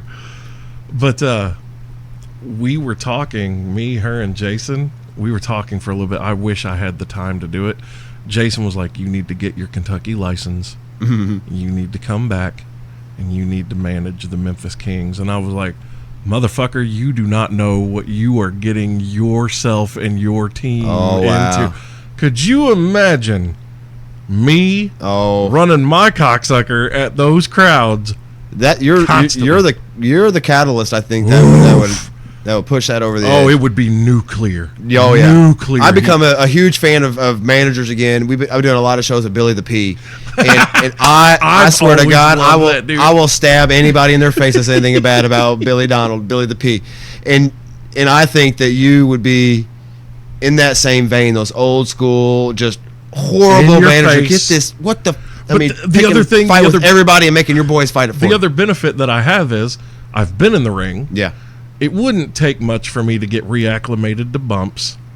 I would never want to be an active wrestler again, but also I'm 6'3", 390 pounds. I'm covered in tattoos, a mohawk, spikes in my face. I'm not going to be the manager that runs away from you, boy. You're going to come around my side of the ring, and you're going to get super kicked by a 390-pound behemoth, and he's going to take your head clean the fuck off. And then he's got two and then I got 2 pit bulls behind me that are going to finish you. Imagine when the Authors of Pain came out, if Paul Ellering were in his physique days of when he actually wrestled. Oh yeah. Like, a lot of people don't know or don't remember that Precious Paul Ellering, who managed the Road Warriors, that dude was a wrestler, and he looked like superstar Billy Graham. Yeah, he was one of those body guys back in the day. He was a jacked motherfucker. And you I don't know if you remember, but even when he managed the Road Warriors, you can't manage guys like that and act like a punk. He was never afraid of anybody that got in his face. That rolled up Wall Street, the Wall Street Journal. Yep. Boy, he'd poke you right in the fucking face with it. Yeah, if he you was lifted no a bitch. hand, he would bust your mouth. Yeah, and I told Jason, I was like, you do realize the heat that would come down on your entire faction. Oh yeah. If I were to manage you. I wish I had the time, because I honestly think, like you said, it could be a catalyst that would skyrocket I could them. even see you coming out before them, taking control of the crowd, Oh, grabbing the yeah, ring absolutely. announcer's mic. It would and be the doing Paul whatever, Heyman thing. I would just grab the mic from you and Yep. be like, "Excuse me, Josh, I've got this handled. Ladies and gentlemen, I am the king of villains, Bulldog Malenko, and these are my villains, the Memphis Kings." And just, Yeah, but out they come and run through shit. fuck, dude. Watching Jason and Chris Phoenix just destroy I would actually taunt whoever they were getting ready to wrestle. I would say, "This is your opportunity right now Run, to boy! step back out through those ropes the way you came in and leave unscathed, unharmed, and no worse for wear. Like, look at me, I'm just a manager." But if you stay, I'm not going to be held responsible, nor will my clients, for what happens to you next. Mm-hmm. Gentlemen, the ball is in your court." And then we're off to the races. There we go. Man, you should look into that. I mean, just a physical and $25, that's all you need. I know, right? Plus, anybody that knows my ability to run my mouth just off the top, nothing like looking across the ring in a tag team's face and being like, "Have either of you gentlemen ever contemplated spending the rest of your life with colostomy bags?" Because the next 10 to 15 minutes could prove that to be a real possibility for your future. Yeah, and you think enough out of the box, you can come up with some good shit out there. As First opposed of all, to, like, the threat of a colostomy bag. Like, wait a second. People in the crowd are like, "Is he talking about these dudes having to have a bag of shit attached to them for the rest of their lives?" Yes. You have somebody in the second row looking up Google colostomy. Okay, Google, what's colostomy bag? That's the other thing, ripping on the crowd. Oh. Be like, "God, it's so beautiful to be here. I bet if I put all of you together, we'd have a full set of teeth. Man, this is a good-looking crowd for this region." That's my least favorite part about being a friendly ring announcer. is Yeah. that I've got to keep it straight down the middle, and I'm one of the people though. That's my favorite. I even told Jason, I was like, "You do realize you guys could become face level, and I would still be your heel manager, right? Like, I would still badmouth and run down, and you guys come out and be like, 'Hey, man, don't do that. Don't do that to these people.' I'd be like, 'Fuck these people.'" And that's what a good manager can do. They can stand alone and You work for me. yeah, Get the job done. get the fuck in there. Talk back, smack them around a little bit. Wake my beast up. Jason kicks me in the junk, drops me outside the ring. Oh, Dude, I pay money to see that. I'll pay admission to go that. I think about it all the time, and I'm like, God, if I could get the time to do that. Oh yeah. Like, if this show could become my daily thing, like my livelihood, the nights would be with the Memphis Kings, wherever, New Focus, Big B, whatever's going on, wherever they're going to be. The King of Villains is going to be right there, and he's going to be live and in living color and in your motherfucking face. Right after we just got in the locker room. Have your studio Oh yeah, dude! separator roll. Facebook Live and there you shit. go. Oh my God, that's just it. Like, I would turn those two. Everyone associated with them, John, Chris, the whole Memphis Kings outfit, man. I would turn that into a social media icon. Oh yeah. Every other wrestling promotion, even the big ones, would be calling. They'd be like, "Hey, what's going on with these guys? We need this. Like, we need you guys to make a trip out here for this. That's what's exciting about wrestling now is you get teams like that. You get like the Gymnasties and what the hell? Ugly Ducklings. You know, all those guys. I see them all over Facebook. I've never been at a show that are on, but I know all about them. I know about White Mike. I know. It's exactly. It's great. I love what wrestling has turned into right now. All the promotions, and it's so readily available. So accessible. Oh my God, I can't. Have you seen the new wrestling platform where you pay? It's like $5 or maybe $15. Now look, I can't afford any more of these goddamn subscription services. So this thing has over 500 promotions on hell. it, and it's all of their shows you can stream. Oh wow! I'm like, I don't need. Nope, I'm not gonna do it. I can't. No. I work with a guy. He at my shoot job, and he's I think like 4 or 5 different subscription services. He's like IWTV. You got Stardom. Fight you TV, have DDT. You've got Fight. You've got Bleacher Report. You've got Bleacher Report now has their own streaming service and casting. I guess that's what CEO is going to be on. That should be another big thing. Anything Kenny Omega, dude. It's wrestling's so exciting right now.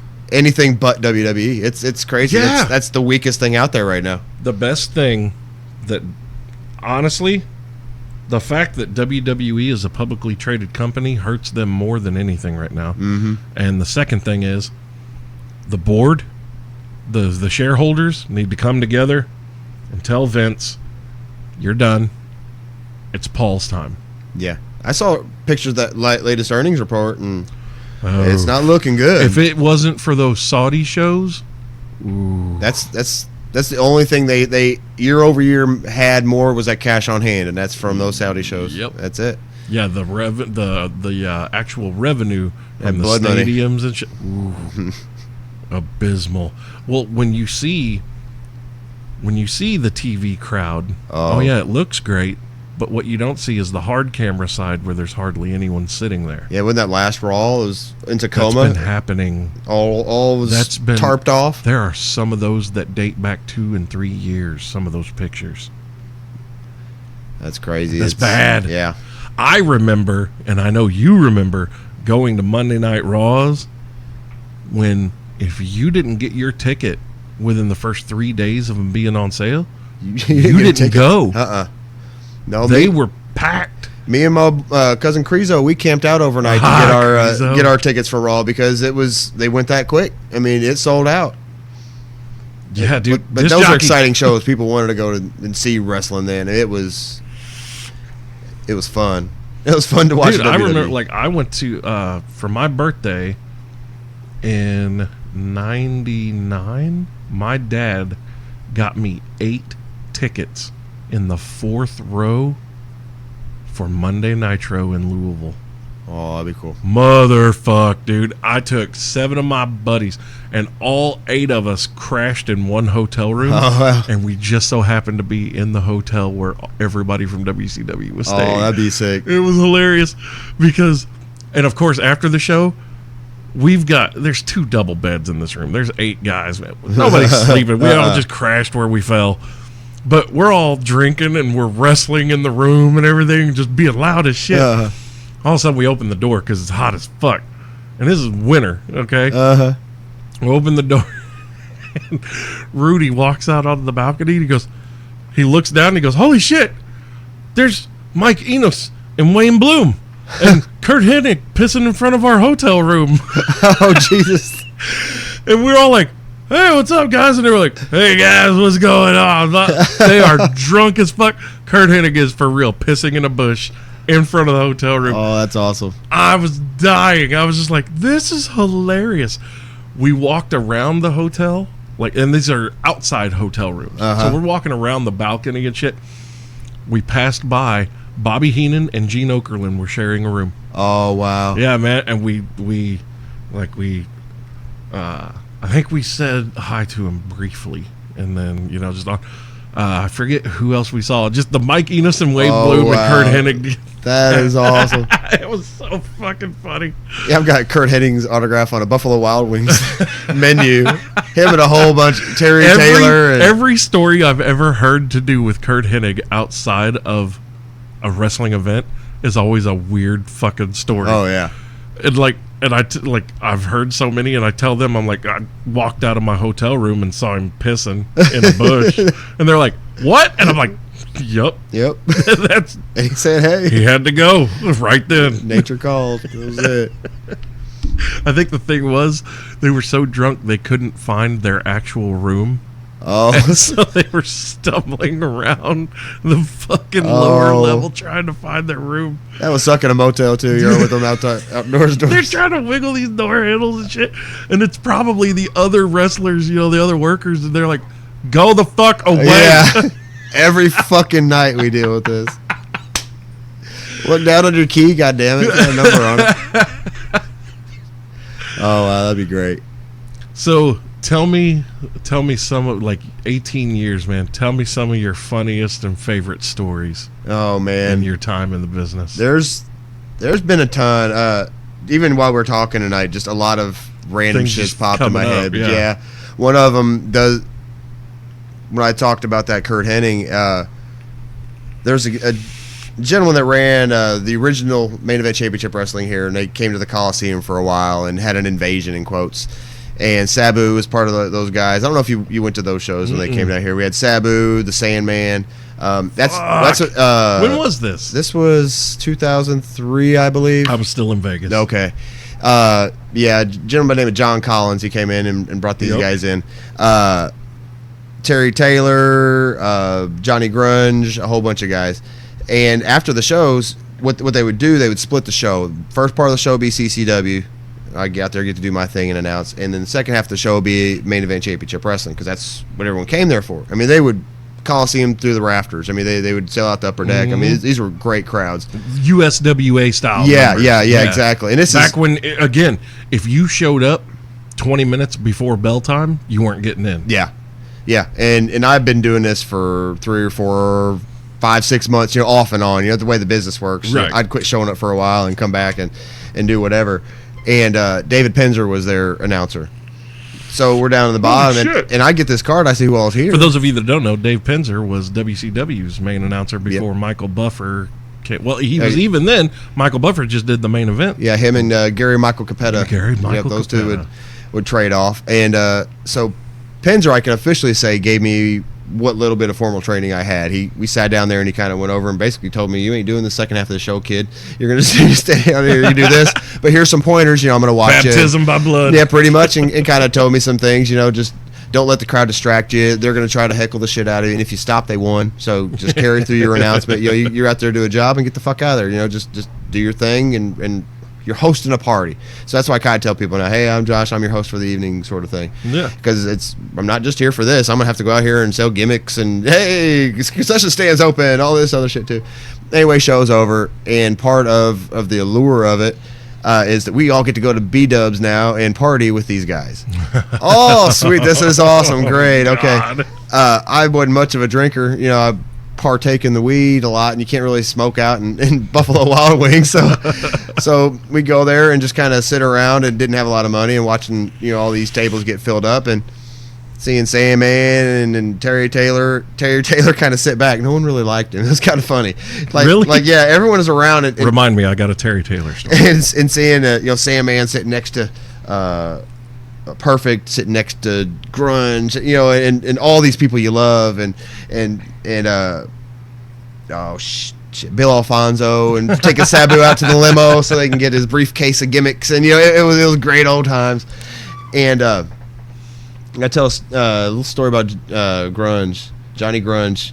We were done eating, and he took a liking to Candace, myself, Crezo, and John, because he could tell we were the stoners and we were kind of on our own. And he's since passed away and wanted us to all go outside with him. So we went outside and sat in the front stoop of Buffalo Wild Wings on the west side here. He goes, "Have you ever guys ever done ecstasy?" And I'm like, "Well, yeah, just once or twice." He goes, "I done 4 of them. Is that a lot?" And we're like, "Dude," and Candace is freaking out. She's like, "We got to get you some water." She went, He's gonna die. He's gonna die right here on this stoop.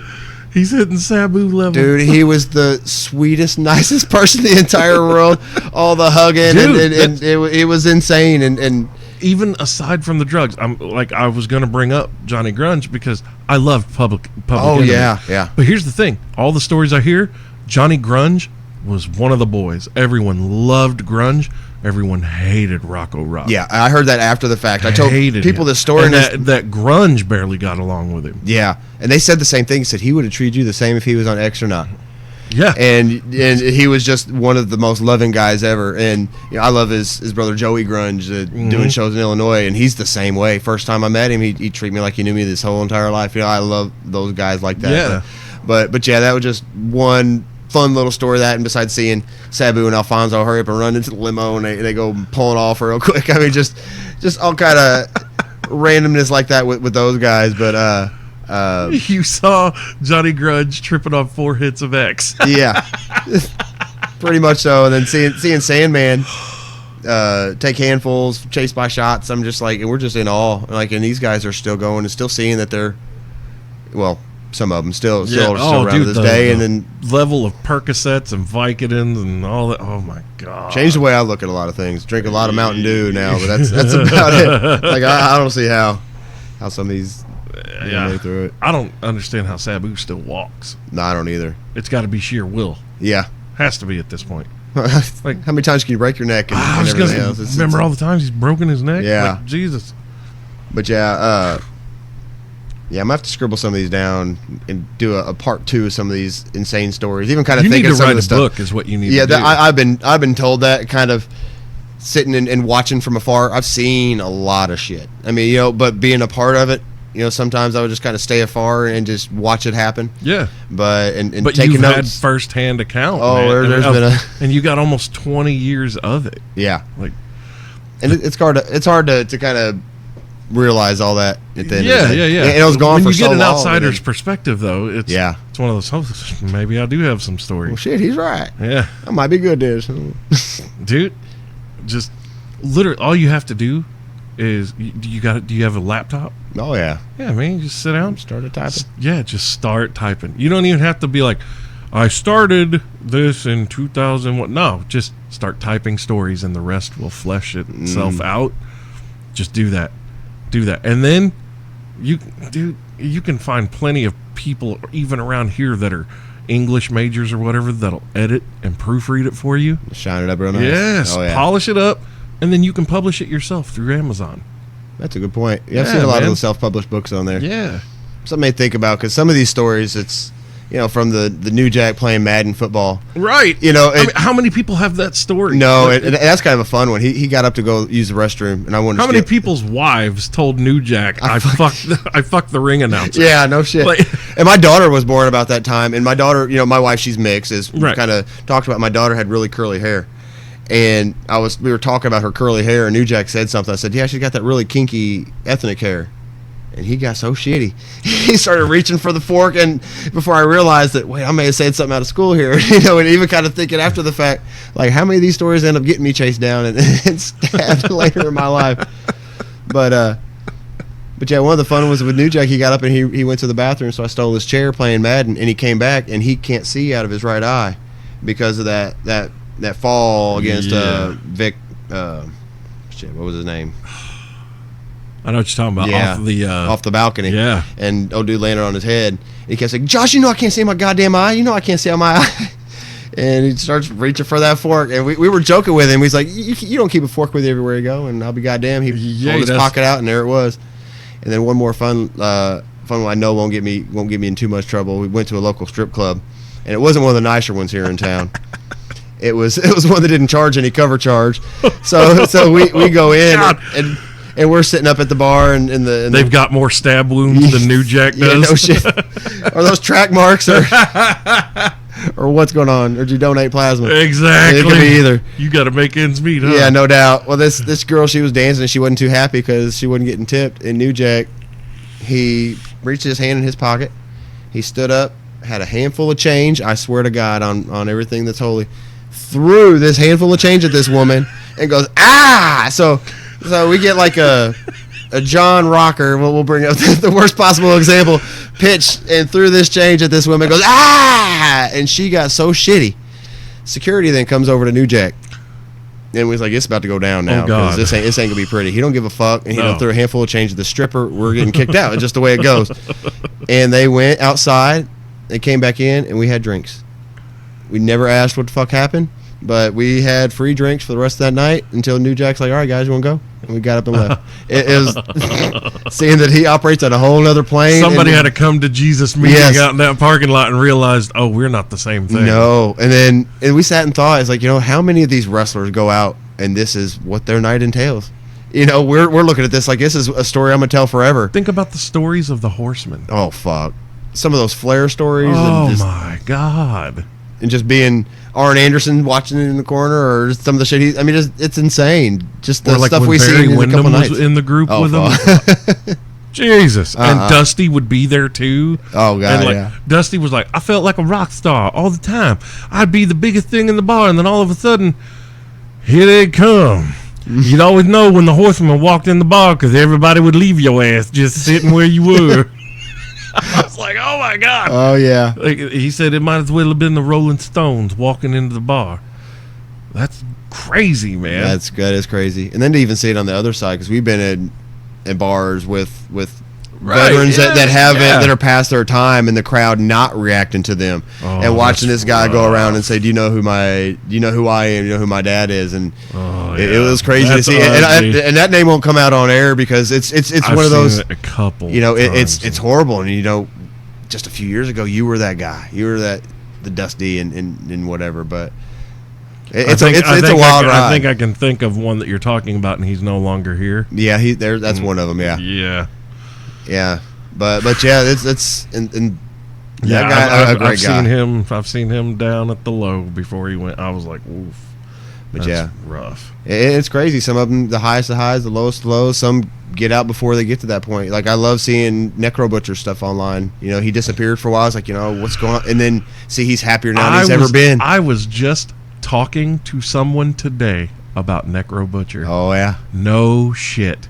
Just today had a conversation about that man, and both of the guy that I was talking to also knew him away from the ring. And I was like, is he not one of the biggest sweethearts you've ever met in your life? And he goes, yes, absolutely. I was like, dude, that guy, he has a great character, but if once you meet him the first time, it's ruined. Oh, it is ruined. You're just like, shut up.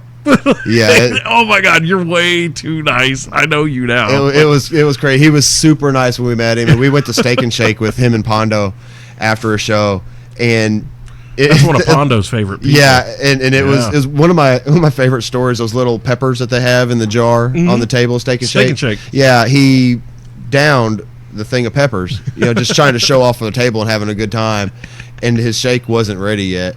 So, So he starts his mouth's on fire, and he stands up and he's screaming and fucking yelling, "Where the hell's my shake?" And like, you guys, you don't know who this guy is. You bring him his motherfucking shake right now. Anyone here with the shake, give it to him because he's about to go swinging traffic cones at everybody. It's going to get ugly in here real quick. I mean, here are some of the stories of his matches. He couldn't see to save his life, and he would just decking people. I've watched that Samoa Joe match and his match easily once a quarter. It's every 3 months now. I'm watching that match just to keep myself straight. It's like, someday I better watch my mouth. I'm gonna come across somebody that's gonna treat me like this motherfucker treated him. Either way, whichever side of the coin you're on. Oh my God. But yeah, just to be able to have a good story about these guys, like, I was at a shake with him. Not that he beat the fuck out of me. That's the good thing about being an announcer. I don't have the. Well, that's what I love about my time. Like my time in the business, and even I've been out of the business completely since 2002, and still though, like, workers know workers. Yeah. When I meet new guys, they're like, "You a worker?" I'm like, "Once upon a time, man." Mm-hmm. And they're like, "Once in, always in." That's I'm like, it. dude, I'm gonna tell you right now, I absolutely know that I would have one good match left in me, even at 40 years old and haven't been in the ring in 17 years. Mm-hmm. I know that I could spend 3 to 6 months knocking the rust off, taking some bumps, get in and give one hell of a last great match. And Leave Bulldog all over that canvas. and afterward, I'd be like, I'm never doing that again. Then you fall off the grid for 4 months and heal up, and then you come back. No, not come back. Oh, just come back to life, you know. Oh, yeah. I can finally walk again without a limp.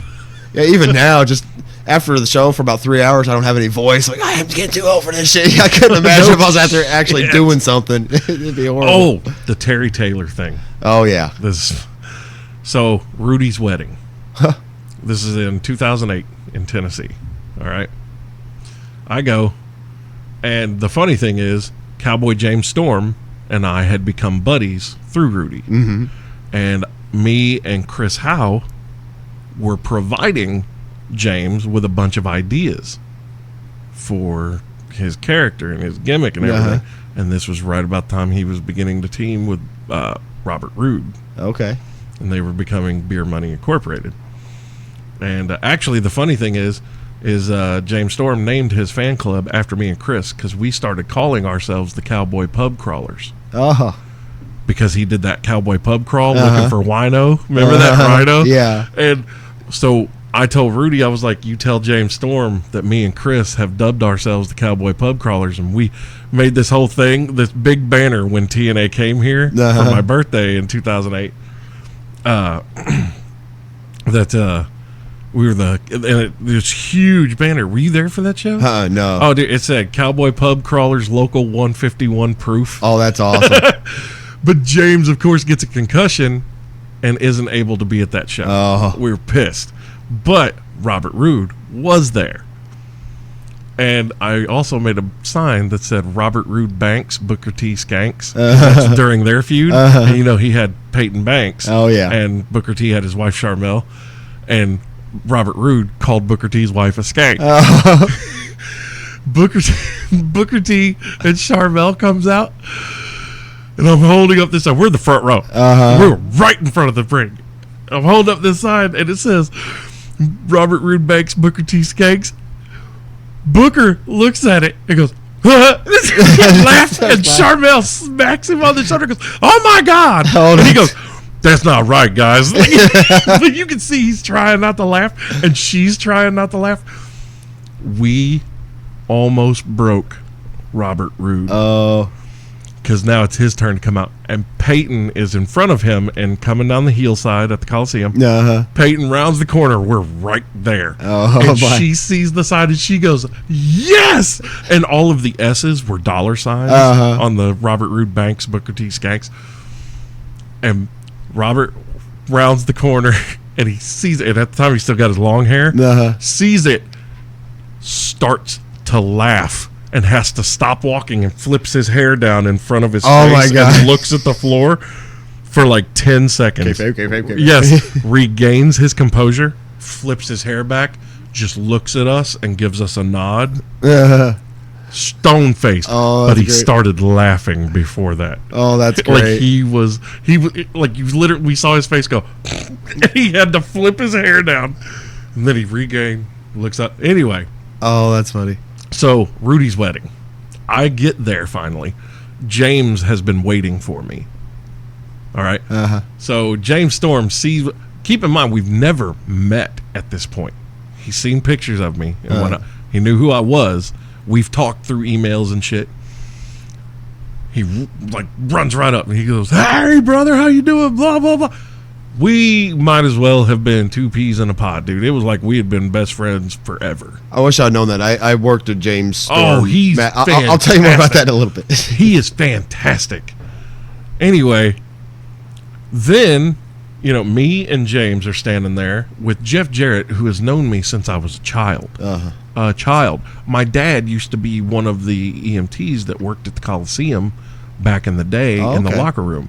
So I grew up around a lot of these guys, which is also why I didn't really differentiate between good guys and bad guys, because I knew all the guys. They were just guys.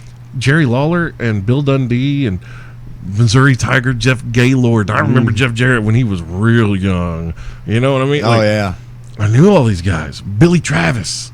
God, dude, I knew all these cats. And so Jeff Jarrett's known me forever. Bob Ryder's there. Okay? And here's Terry Taylor. And I believe Burt Prentice Okay. was there too. Yeah, I think I remember Bob Ryder standing there, and it was so funny because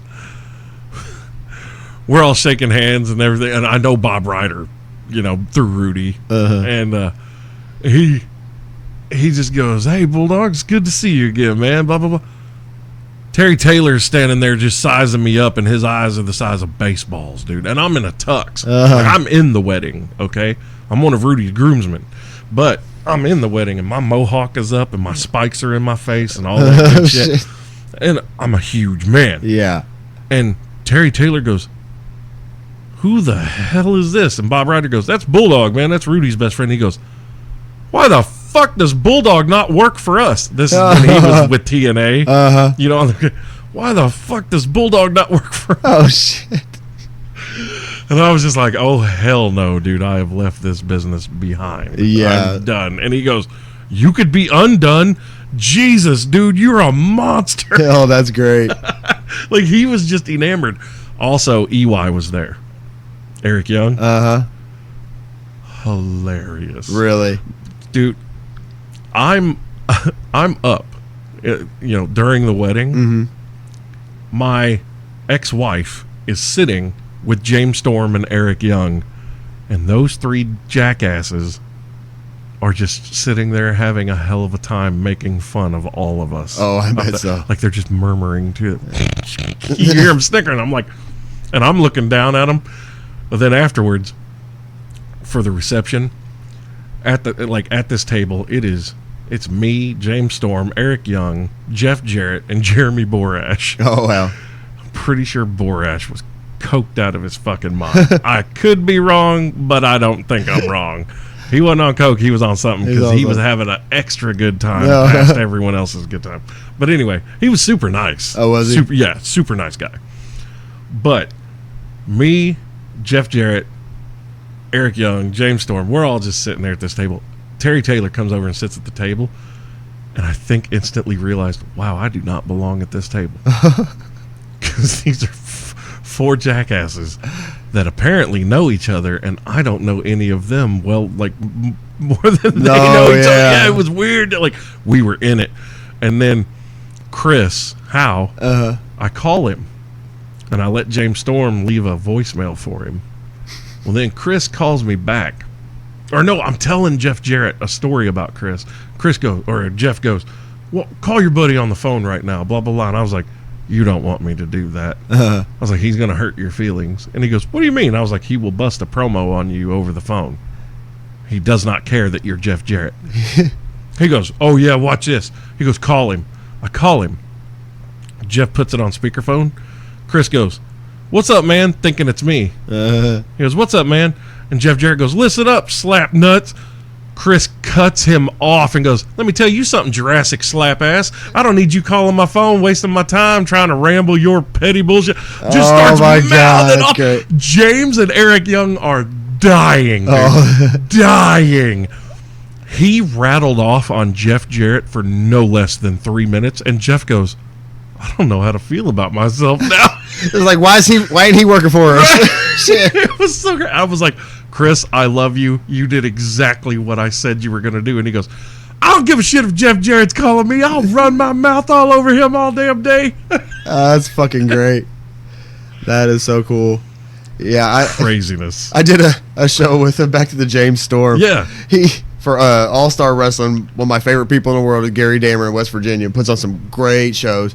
He had James Storm and Chase Owens were at the show with Rhino. Nice. Ron Simmons. Ron Simmons is one of my favorite people. Yeah. First time I did a show with him, we went out to eat beforehand. And I've only got to meet him once, and I just sat there and listened. Oh, yeah. We went to some place that was kind of like a Shoney's, I guess. Yeah. We're sitting at the table, and he's sitting across from me, and he looks up, and I'm a diehard Atlanta Braves fan. And he sees my Braves hat on, and he kind of looks at me. He's like, "You from Atlanta?" I was like, "No, just a diehard fan." He's like, "You come sit by me." So I went and sat by him, and so one of the best times of my life, because I love Doom back in the day. Yeah, Doom dude. was the shit. Doom. Ron Simmons and Butch Reed. Fuck. Shit, yeah. I mean, and Teddy Long is their manager. That was one of those few teams when you were talking about Road Warriors back then. That's I totally forgot about Doom fear. till now. Legitimate fear, dude. Hacksaw Butch Reed and Ron Simmons. you could not get over on them. Uh-uh. They will fuck you up. Same thing with Ron and Bradshaw. Oh, yeah. You ain't fucking around with those dudes. Yeah, and Cornette was at that show as well, and I did this fun little promo where this little interview segment. One of them had something on their butt, so they were kind of looking at each other's butt, and Ron Simmons walks in behind, is like, "Damn!" and throws this shit off and goes off. But it was pretty cool. But earlier in the night, or during intermission, they're out there, they're selling their gimmicks. Chase Owens, he's got a couple T-shirts. Rhino had some shirts. Everyone's got a couple shirts. Cowboy Bob Orton's there, and Candace is selling his gimmicks with him. So I'm like, I'm so jealous. She hung out with Cowboy Bob Orton for 6 hours that night. I was like, it's the fucking, oh my God, I want to die. So going around making my rounds, and James, he had to absolutely love her. Oh yeah, they were best buds afterwards, right. and some person I know talked trash about Bob Orton not long after that, and she was ready to go and kill that person. Because he ain't no washed up has been. He should seen him out there doing his thing. But anyway, back to the story at hand. James Storm, his gimmick table was so full, he damn near had to have a second gimmick table stacked on top of it for more shit. So I'm going around. I'm trying to, part of it's like, if you like to buy, Chase Owens, he's selling shirts, he's selling whatever, blah blah blah. And James Storm, he's got cowboy hats, he's got shirts, he's got pictures. He brought his house with him. He's got fidget spinners. He has wallets. I said, honestly, if there's anything out there you want that has James Storm's name on it, it is over here. Come buy it now. And I'm standing in front of his table, and I'm giving the whole, the DJ voice to make sure everyone's hearing this and come buy shit. And he looks up at me and gives me the dirtiest fucking look I've ever had in my entire life from a wrestler. After the show's over, he'll go around saying bye to everybody. I say bye to Chase. They go and take off, and James gets in his fucking truck and hightails it out of West Virginia quicker than shit. I felt so bad afterwards. You busted his balls. You literally were selling absolutely everything, and I'm trying to make sure you leave here making money. I know you don't make money on your pay. You make it on your merch.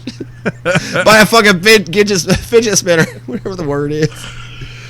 But yeah, if there's anything you want that has James Storm's name on it, he has it. Yeah, here. it's like I wish I'd have. That's funny. And if I'd have known I could have name dropped Bulldog Malenko, and I'd have been okay. And I wouldn't have damn near got my ass whooped. I mean, that look he gave me, I was so scared. I was like, hey, I know Jim Cornette. I'm friends with Ron Simmons. Don't beat me up. About too. It probably looked like this. It was just like that, yeah. and my stiffy being there amongst these legends. I mean, I love. That's one of my favorite parts of shows is I get to meet the guys that I've been talking. I've never been a picture guy. I'm so old school. I don't have pictures with anybody. But so my son, I'm dragging him around. Hey, get a picture of Rhino. Get a picture of Cornette. Get a picture of so and so. I was like, yeah, I was there. I was meeting too. But and then seeing that fucking look, and then I wanted to die, and then Cowboy Bob gave me a big hug and saying thanks for everything. And I was like, okay, I'm okay now. I ain't too worried about James Storm, but I love you. I'm sorry I made you feel bad. Okay, so I've known, I don't know if he would remember me now, but I've known Vanilla Ice, Rob Van Winkle, for some years. I've actually been to a few of the gatherings of the Juggalos when they first started, before shit got carried away out of hand. But, I met him at one of those. We just hit it off instantly. We became buddies, and we hung out on the damn campground. Oh shit! Forever. Yeah, man, he was great. And then fast forward a couple years when Rudy's in TNA, and we go down to Nashville when they used to be in the Asylum. Remember that? Yeah. I kept begging for tickets down there. He's like, "Come on down, sure, I got you." Like, sure, we'll see. He took care of us. Yeah, that's what he kept saying. Just come on down anytime. But never. One of those things, I won't take advantage of them. People ask me all the time, oh, man, I bet you get free tickets to WWE. I'm like, no, I don't. No. And I wouldn't even fucking ask. The only thing that I've ever asked for was I was going to try to get to WrestleMania. I was like, dude, can you get me 1 or 2 tickets? I don't care if I'm in the top fucking... And he goes, man, I only get 2 tickets. And he goes, Melissa and the boys, that's his wife. And he's like, we got to pay for the other ticket. They're going to be there. I was like, all right, man, that's fine. Not a big deal. Dude, your wife and your kids are going to be there. I get it. When my wife wants to see me at WrestleMania. Right. Your wife gets to see you at home, That's bullshit, dude. I'm your best friend. I've never been to fucking WrestleMania, dick. Bros before. Well, I like Melissa a lot. It's one of those things I don't know, man. People have this weird thought process, and I'm like, no, dude, you don't understand. I'm the person that told Rudy he would be in the WWE Yeah. someday. I was the least surprised when he called me when he was leaving the WWE headquarters in 2012 after he signed his contract. Yeah. And he was like, "Hey, what you doing?" And I was like, "I'm just sitting at home. What are you doing?"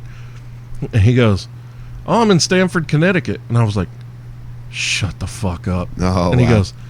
goes, "Yeah, I just walked out of this big office building here." I was like, "Oh my God, you just signed your fucking contract." And he goes, "Yeah, bro, I had to call you and let you know." I was like, "Oh my God." I was like, I told you. And he goes, "That's why I had to call you." He was like, "Dude, you never once doubted that this would happen." I was like, "No, I knew you would be there. Yeah. I knew when I was 18 years old and you were 20. Well, hell, back then he was doing the wrestling shows and refereeing every goddamn sport he could. And we're Yes, just like, he's this still- guy he's is still- a referee at he heart. still does it. He still referees high school football here. He referees wrestling. I think he does soccer. It's like that's what he's born to do. He's a This is it. referee, This is- man. and if he didn't make it there, then there was something wrong with the world. And, Yeah. and I'm glad he's there. It's awesome seeing him. Dude, just seeing his first of all, watching him in NXT, then seeing his first time on the main roster, and then WrestleMania, I was just like, fuck, dude. Oh, yeah. And now I've seen him referee the main event of WrestleMania. I watched my best friend in the world, Oh, yeah. who has a job that 8 guys out of 7 billion are lucky to get to. 8. 8 people. You in the have universe. less of a chance of being a WWE referee than you do being a superstar. That's a good point. There are more people on the creative team than there are referees. There are probably more writers for Raw than there are referees. Yes. He has, in my opinion, one of the most elite jobs on the planet. Even though a lot of us that love the business, we're not really enamored with WWE right now, he still has one of the most elite jobs on the planet. He's one of 8, maybe 12, maybe. I don't I think mean, any one of us in a second, if we got that call, we would take it. Motherfuck! Because that's the pinnacle. That's what we all strive for. And Dude. then you hope maybe I can help make it a little better or what I want it to be. Or if not, I don't give a shit. I'm just going to be there, give my shot. But I knew, like, it was never But- blowing smoke up my friend's ass. Dude, we used to watch, like, I would tape Monday Night Raw and Monday Nitro, and Rudy would come stay at my house with me in Mount Carmel, Illinois on Tuesday nights. And we would either at my grandma's house or at the furniture store. Like, the store's closed, but we would go in late at night, and we would watch these tapes of the previous night's Raw and Nitro. And we would analyze the matches, and Rudy would break down the referee styles. We're talking Nick Patrick, Randy Anderson, Tim White. And the differences between Yes. them. Oh, yeah. And all these different things. And he was the first person to ever point out to me how referees influence a match and how their reactions can influence the crowd. Oh, yeah. And I told him then, I was like, dude, you're going to be there one day. Like, I knew it. It wasn't even a, oh man, wouldn't it be cool if you, no, dude, you're going to be there. Like, just your level of knowledge and commitment to this. Yeah. There's no way you can't. And something make it. that he could attain. You know, it's not like, you know, me, I'm going to be the next WWE World Champion. Yeah, right. There ain't no way No. in hell that some 5'10", 175-pounder is going to get to this spot and to do enough to make all those go right. But something like Rudy, he busted his ass and literally worked his way to that spot. The good old-fashioned way. I mean, just like almost like a 9-to-5 sort of deal. I mean, he's out there and just putting in the time and working your way up. It's not whose bellies you're rubbing or he's out there doing good work. And so much so, he's every fucking John Cena match is Rudy out there, because I'm sure John Cena's like, I need Rudy out there to do my match. AJ, Yeah. anytime, like anytime that their paths could cross, it's Rudy. Yeah. Or those women's matches, because he can handle it. He can. For whatever reason, man, the women's especially the women's championship matches, put Rudy out there. Yep. He's great. If you look above you in front of that NXT title. Stand up real quick. Uh-oh. Yeah. You'll see. I have his trading card from TNA and the one from SmackDown. Oh, that's a cute little shrine you have. I know, right? And there's pictures of his Rudy kids Ray Charles next to up it. there. Look at that. Yeah, that's awesome. And it couldn't happen to a better guy. No, I try to explain that to people too. I'm like, if you were to see me and my best friend together, you would be like, these things are not like each other. They're not the same thing. Not at all. I'm very brash. I'm coarse. I am obnoxious as fuck, and he's just as sweet as he can be. Oh yeah, and just the genuinely nicest person in the world. And it truly, really is, and it doesn't forget about whoever. It's got to his head, and that's the beauty of it all. I still get calls. I'll be putting people on ignore if I was in his spot. I get calls late night. He'll be driving from city to city, and he'll just call me, and we'll shoot the shit for a half hour to an hour. Just while, occupying his time while he's on the road. That's awesome. Yeah. The funny thing is, though, I talk to his wife more than I talk to him now. Because she is also a sweetheart. I love you, Melissa. She is a total sweetheart. But she's like me and has a demented sense of humor. So we send each other memes and hilarious videos and shit. It's just ridiculous. That's awesome. Yeah. But yeah, it's so cool seeing those guys that we grew up with. Whether it's him or Drake, out there killing on NXT, who's the most insane hardcore wrestler you've ever seen. Now he's one of the best referees. I can't wait to see him out there and just see those Coliseum boys doing it, whether it's wrestling or reffing or it's so weird. Whatever the fuck we can do to get out there and to spread Evansville, this little shithole that we're in. But it's still always, I don't do any.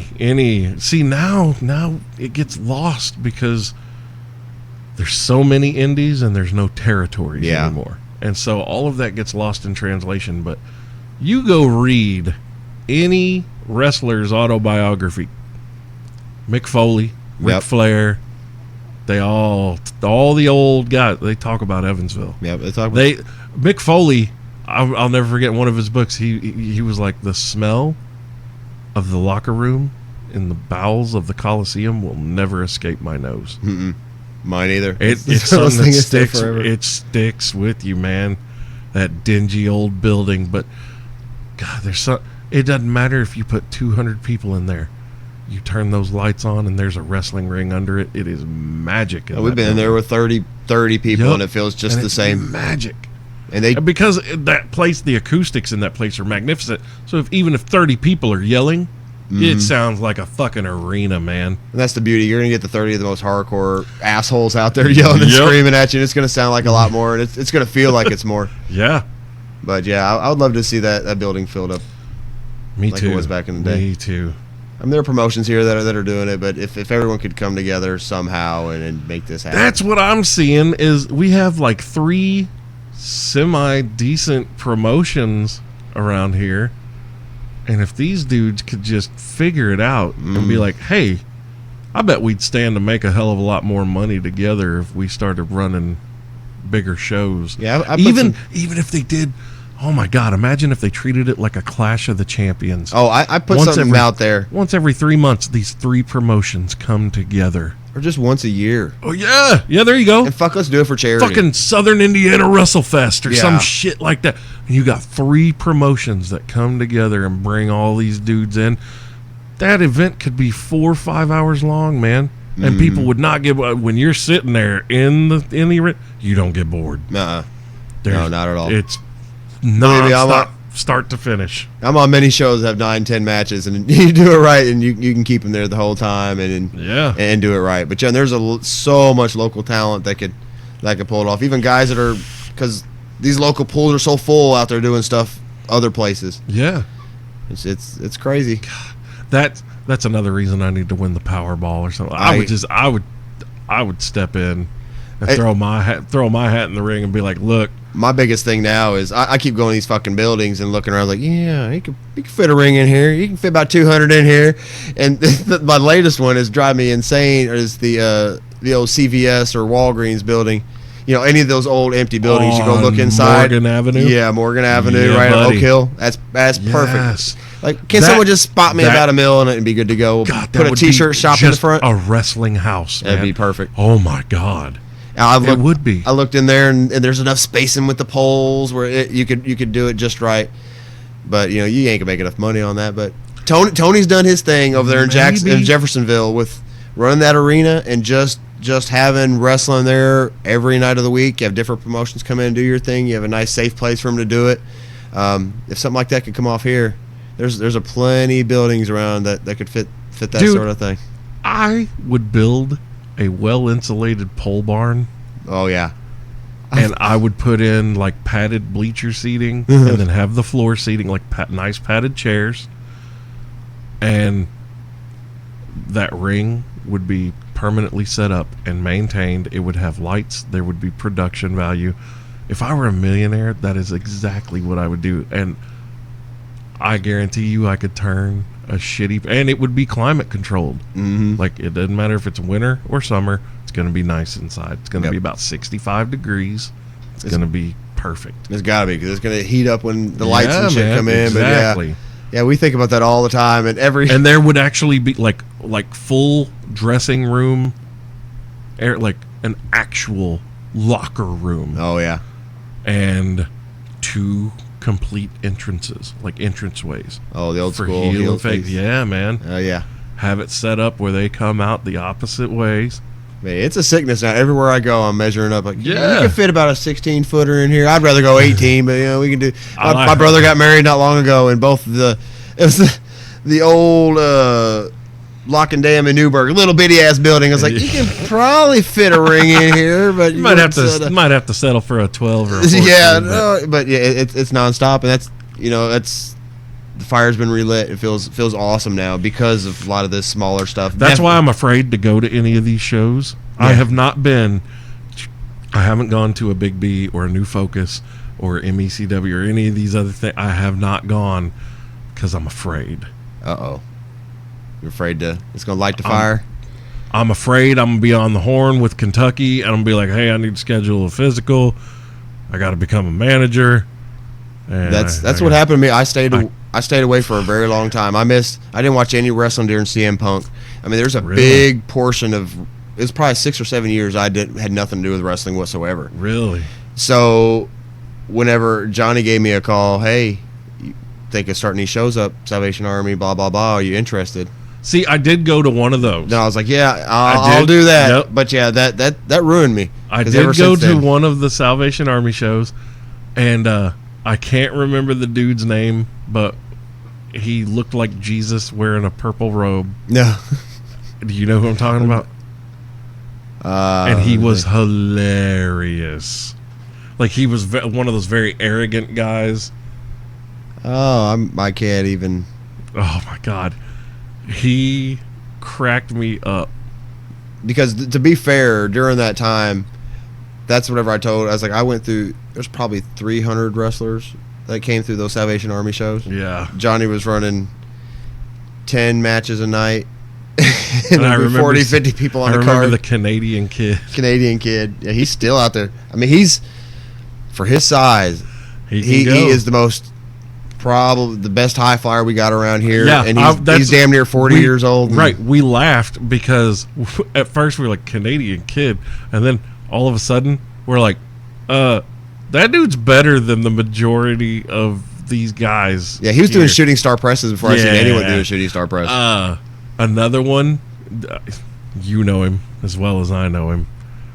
When you see Micus in the ring with anyone else, you instantly realize that these are not the same thing. Yeah, there's a different level. There's a whole different level. Like Micus and Chase can work circles around each other. Oh, like, yeah. They can tear down a house. Mm-hmm. But you put Chase with some, and I don't want to say bum, but you know, you get a mediocre talent, and it's just, these are not the same thing. No, then you that's end up the with great a thing about style. indie shows, though. Yeah. You're just like, oof. Okay, yeah, no. Then you get a whole somebody different feel. Can get out of this gym, somebody can't. Yeah. Yeah, then it ends up being, this is going to be just a long promo in this match. I mean, you can kind of tell when you see who's out there. But, yeah, Micus Harris, whatever you want to call him, he's a special talent, and it's nice seeing him kind of finally get his desserts, and seeing him out there at that Lucha House party a few Raws ago. Yeah. And hearing the story behind the fact that, one guy didn't clear his physical and other guy had, I'm sorry. Here we go. Good. Here we go. Other guy had some other random issue. So poor old Micus, he has to take the entire match and getting the shit beat out by all three Lucha House party. It was crazy. It was great.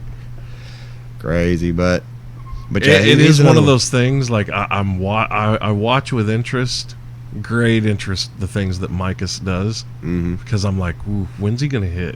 When's he gonna? Because he's still young enough. Oh yeah, he's still. I don't think he's 30 yet. I think he's just on the other side of 30. I think he's maybe almost 31, something like that. But yeah, he's got prime years left. Oh yeah, and he's bulking up. Yeah, and Nice, he's got a strong lot in the 250. tank. Oh yeah. He's, as far as I know, he's never really had any major injuries. Not that I can think of, No. no, because we pretty much have had our careers going about the same for quite a while. But yeah, I don't ever remember him being hurt. Yeah, Really doing anything like that, and even worked with him a little bit on a shoot job we had for a while. he's one that I reached out to, and we were going to do something a while back, but just his schedule is so. Oh, yeah. I told him, I was like, Micus, everything about your in-ring game is fantastic, but these videos that you're putting up, cutting promos, are atrocious, son. Let me fix you. Yeah. Let me fix you. He's very Ricochet-esque in that fact that he's a hell of a worker, but yeah, I think man, a that lot red of his light promo. fright. That red light fright kicks in, and oh god, I'm stammering. I'm. His voice gets high pitched. Yep. It If I could spend about 6 weeks with Micus, just 2-3 days a week for 6 weeks straight, I would fix that. I know that I could. he can come with a promo right off the top of the head, but the longer it goes, like, oh come on, man, just get her. If he kept his promos to 15 to 30 seconds, Yeah, oh yeah. he's good. But once he has to talk for about a minute and a half, 2 minutes, And he's went through Damn a lot it. of that training. He told me about that time in the Yeah. performance center Yeah.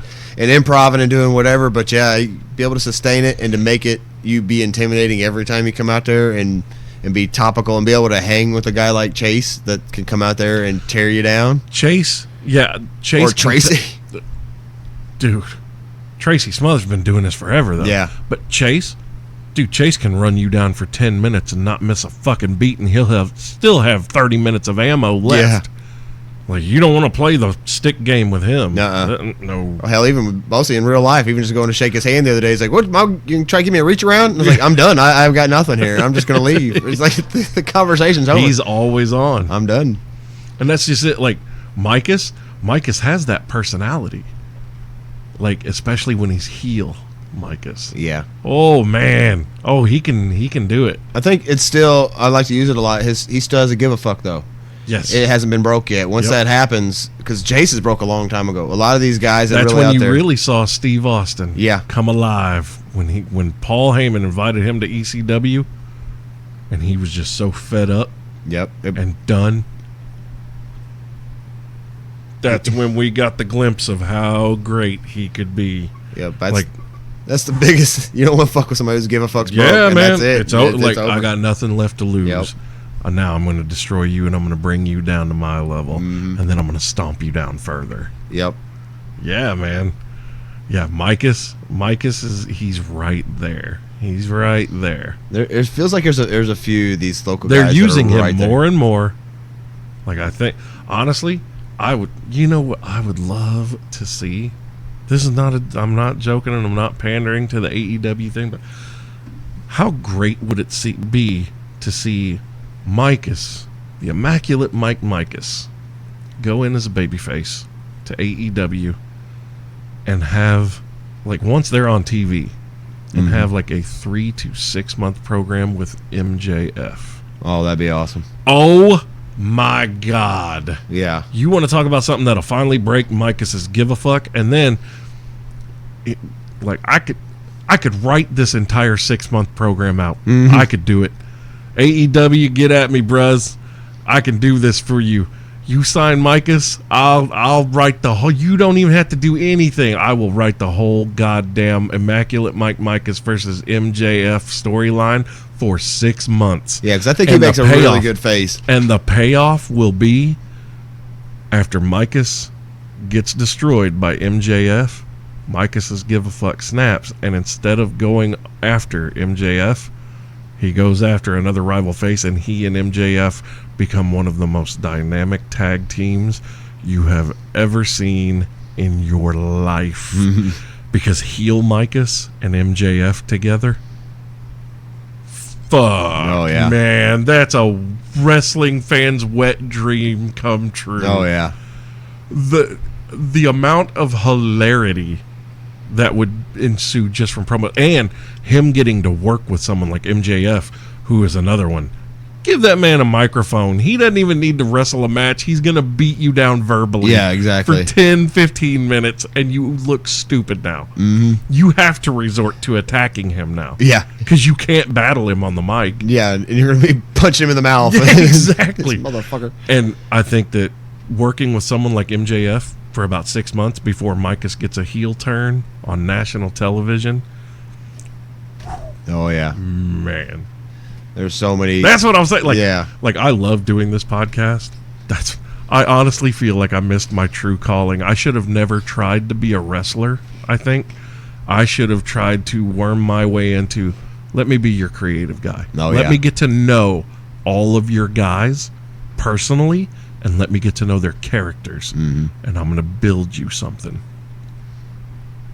Oh, I watched, even watching WWE. Yeah, I watch things. You see my posts. Yeah, I'll sit there and I'll even get jealous. Like, if I would have stuck with this through that, I could, when you see Josh Matthews or Barack that ended up getting behind the scenes You're and way better. Yeah, right. And doing all this other shit is like, because that's kind of that's the goal. You want to have the office with the door. Really, Yeah. you want to be somebody real fucking bad. You don't want to be out there touring. I want to be telling everyone else what to do. And you start in front of the camera, you end behind the camera. Yeah, that's the whole goal of it. I've always thought that if you were to move out of the announcer role, I think you in a commissioner role in any independent promotion, I think that's a missed opportunity that a lot of promoters and stuff maybe haven't looked at, because you have the ability to make crowds hate you also. Yeah, and that's Or something love you. that's something I've been wanting to jump into. I haven't ever been a heel through And whatever, but I know you the have crowd. nice suits, and you look very dapper when you come out, and it's just something more for these common folk to hate you. Oh yeah, And you could just play that to the bone. oh I wish that would be great. Like, that's, I've tried to explain to people too who have only ever seen Rudy referee, and I'm like, if you never got to see Rudy as a manager, you don't know what hatred and nuclear heat is. Oh yeah, I remember when we used to have to walk Rudy out of the Coliseum to his vehicle. Oh. We used to have to escort him. One person tried to come after him with a chainsaw in the parking lot. Oh shit. Other people would have tire irons, baseball bats, standard affair. One person literally fired up a chainsaw in the back parking lot of the Coliseum trying to come after Rudy. And that's gold right there. I have never seen a wrestler. Like, I've heard stories. I have never personally witnessed a wrestler who has incited nuclear heat of that level where someone tried to murder them in a parking lot. The only other story I could hear is Cornette and them trying to kill Cornette or the gangsters when whenever they did their best. An old lady did try to run Jerry Lawler down, right? Remember? Yeah. She hit him with a car. I think she did, didn't she? Yeah, she hit him. He rolled up the hood and off the windshield. She was about to back over him, and somebody else had to grab him and pull him out of the way. At least that's how I heard the story. Fuck, man. Evansville was crazy back in the day. Oh, yeah, it was. It's crazy now, but... it was. But yeah, I think that you in the role of like the commissioner or general manager of an indie promotion, like, make it known that you're not the promoter. People would know who the promoter is, but that you're the guy. Yeah. Do you know who Phil Stamper is? No. Yeah, remember, look him up on Facebook. He was in CZW Combat Zone back in the day, and his gimmick is he's the president of wrestling. That's kind of what he goes around doing, IWA East Coast and all kind of stuff. But yeah, I've been friends with him on Facebook for a while and watched some of his videos, and that's kind of what he's going towards. Like, I really like that idea. I ain't trying to steal nothing from him, but you kind of put the stamp on it. Yeah, that's some sort of thing. There's plenty of room for other things like that. You know, in a promotion, you can have a figurehead. You can have your bad guy. You can still have the owner come out and do his thing. Everybody knows that Vince is the owner. Yeah. But Stephanie and Shane can play catalyst like no other. Yeah, oh yeah. Although I do agree with a lot of the backlash happening right now that Shane's getting too much screen time and involving himself too much in matches like that needs to stop. But Shane, as a manager, or as them two back in the day, definitely when they were just GMs, nuclear, or just competing with one another. But when Shane starts wrestling, that best in the world shit done broke him. He thinks he's a superstar now. Yeah. But like Shane's one of those guys you want to see Shane wrestle about once or twice a year. I just want to see if we can jump off of it. WrestleMania. Yeah, exactly. That's all I care about. Exactly. That's what you want to see. You want to see how crazy can Shane get with it. I don't want to see Shane try to do this week in and week out. Then you get some horrible punching. You get stuff that exposes the business, and then shit gets watered down, and it's not as exciting now when he's going to jump off, the 40-foot goddamn Titantron. Jesus. But yeah, man, there's so many different avenues. Wrestling is one of those businesses. There are so many different avenues for people, like even at the independent level. If you're listening to this and you have a love of pro wrestling, and if you even remotely understand how the business works, go to one of your local indie shows, man. Talk to the promoter. Talk to some of the boys. Say, hey, man, I've got some ideas. What could we do? Like, I want to help you make this better, and I'd like to be a part of it. Yep. Don't go ask and be booked on the show. Yeah, they get man. So many people want to come out there and wrestle. Just say, hey, I want to help. What can I do? What can I do? Can you use me in like a managerial role? Hey, what if I could be the ring announcer? Hey, like, do you need like, what if I did like commentary? I could be a guy in the crowd that someone can come and push. I can be a crowd plant. Oh God, those kinds of things go over huge. Oh yeah, they do.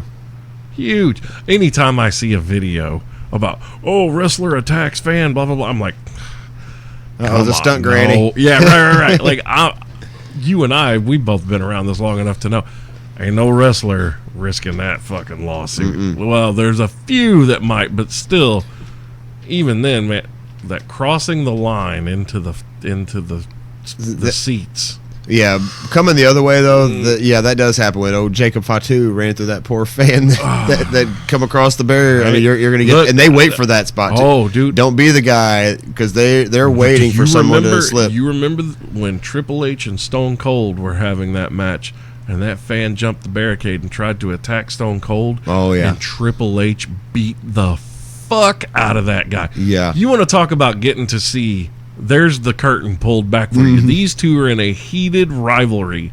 This story goes years. Yeah. And they just teamed up to beat up this poor fucking soul. Austin didn't even realize what was happening. Also, Earl Hebner was putting the boots to the dude. The referee, Earl Hebner. But, dude, Triple H fucked that guy up. Big time. And he didn't hesitate. He saw him go after Stone Cold. And Hunter Hearst Helmsley fucked this fan up. Do not ever cross that barricade unless you've been invited. And even then, if you've been invited, it might be a trap. Yep, because they're going to assume you got a knife, because that way they can do whatever the fuck they need to. They're there to save themselves and their friends. You may realize you've got some cuts on you afterward. Yeah. You never saw a blade. Yes. Yeah, no shit. Wrestlers are a shady folk. Yeah, watch out for them tape fingertips. Yeah, buddy. What's going on? Wrestlers are a shady folk, man. It goes back to carnival days. Any dirty trick you have to get something over on somebody else, wrestlers have 100 more than you. Yep. Wizachi's or Bizak. He's up. Yes, sir. Oh, shit. Is there anything else you want to talk about, man? I don't know, man. Got some other stories? Or? By the way, we've been going for like 2 hours and 20 minutes almost. Yeah, about almost 2.5 hours. Yeah. A nice, fun conversation. Yeah. That's why I told you, don't be nervous. For everybody listening, he does get nervous. Oh, yeah. Before every show. He was nervous as fuck about this. Yeah, I was telling him, I was like, I'm running a little behind. I'll straight up say I've been home throwing up before I come. And he's like, come on, don't be nervous. I said, well, I'd probably throw up before half my shows. I told him, I was like, just get your ass here. We're having a conversation, man. It's two buddies hanging out. I know, but I didn't know we weren't wearing any pants. Shit. Welcome to the club. Oh my. I'll have to keep that in mind next time. You've seen my profile picture. Yes, sir. It's fantastic. It's my wallpaper on my phone. And show you. Actually, it is the wallpaper on a few people's phones. Is it? I thought about that it. cracks me the fuck up. Oh, but on my way out, I was asked to ask you one thing. Is this from your wife? No, it's from let's see, a gentleman named David Hall. You know, where did you run into Dave? Well, Dave, That's Dirt Nap Dave. Hey, look at there, Dirt Nap Dave. It says to ask you about Dirt Nap Dave. So Dirt Nap Dave was one of my co-hosts, and then all of a sudden he left the show. I guess he got a new job, and then I haven't talked to. I've talked to him maybe twice since he left the show. Oh, man. really? He don't talk to me no more. I ain't seen him in forever. He was down at New Focus when we were at those Salvation Army shows. Got another opportunity from the WWA. And then that's the last I heard from him. So I ain't seen him in forever. I posted this little mess on Facebook today, and he reached out, and he's like, hey, so I see you're going to be on Talk with Bulldog and bring up Dirt Nat Dave if you could. So I was like, all right, well, God, you're going to get me shot. I don't know if it's a good thing to say or not. That's great. He'll get a hold of you. He'll reach out to you. Meanwhile, he's still on my friends list. Oh, so yeah. I shared something, motherfucker. I don't hear peep. No, just crickets. Hopefully he's listening now, and he feels real fucking bad. That fucking jackass. Take that, Dave. Fucker. Man, God damn it. Uh-oh. Now I'm mad. Uh-oh. I'm not like big mad, though. Just a little mad. I'm like funny mad. But yeah, Son of a that's about bitch. all I got. I'm gonna That's leave funny. more because I'm trying to get an invite back. Oh, you're I'm gonna definitely write some gonna shit come. down next time. I need to get you on one of the main shows. Yeah, give me on one of the main shows. Yeah, so we're talking about all kinds of random Oh, that bullshit. sounds fun. Because you're like We you're talk like about us. all the time that when we're around these groups, all we talk about is wrestling. Yeah. I only have wrestling friends. I don't know Yep. anyone. No one from high school do I know. I went to high school in Michigan, so I never see those folks. The ones down here, they don't give two fucks about me, nor do I about them. But wrestling is wrestling. But yeah, it'd be fun to talk about something not wrestling for one time. Yeah. Yeah. See, that's just it. Like, I don't know, man. Or if Sometimes not, we keep talking about fucking else. Say never mind. sometimes those, like when I think about you, like anytime we interact on Facebook, I automatically think wrestling. Yeah. Even if it's like me commenting on you or your wife's status about just something random, my thought process is these are my wrestling friends. Yep. We pretty much have It's like known for Kirk. wrestling. Dude, Kirk's my wrestling partner, man. That's my guy. Chris Howe, his brother Adam, those are my wrestling dudes. Craig Beckwith, Jesus, man, these are my wrestling people. This is what we talk about all the time. And that's a beautiful thing to have something in. And it's not one of those forced like, oh, hey, we're together. We have to talk about wrestling. It's just, That's what happens. yeah, when we're together, this is the passion, man. It was It's- funny. Even the wives when they're together, it's like, can we not talk about wrestling one time? It's like, we'll talk about start another conversation. Like, remember that show last week? Yeah, exactly. You can't yeah, fucking do it. Can you? Yeah, I would love to hear either Sarah or Candace start a conversation that's not about wrestling. Yeah. Shut up. It wouldn't happen. Shut up.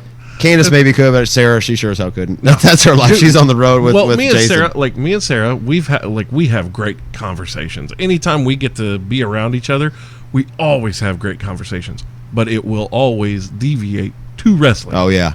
Always. Speaking of which, have you ever had a great conversation with Jason? Do you get many words out of Yeah, him? dude, believe it or not, yes. I'm only saying this because I hope he's listening. Yeah, we can bust his balls.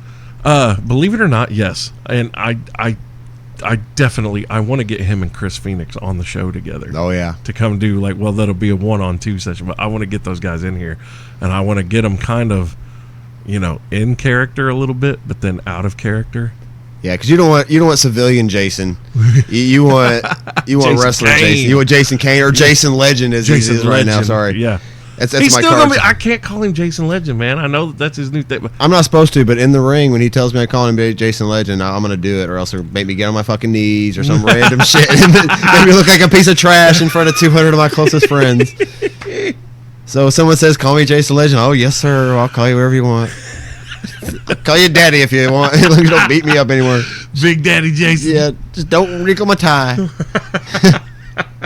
God damn it. That's my only solace working these Kentucky shows. I'm not allowed to take bumps. Right. So y'all can touch me, but don't. I got the protection of the government. But we come back to Indiana and you're it's all that ass whooped. Oh, my ass is grass.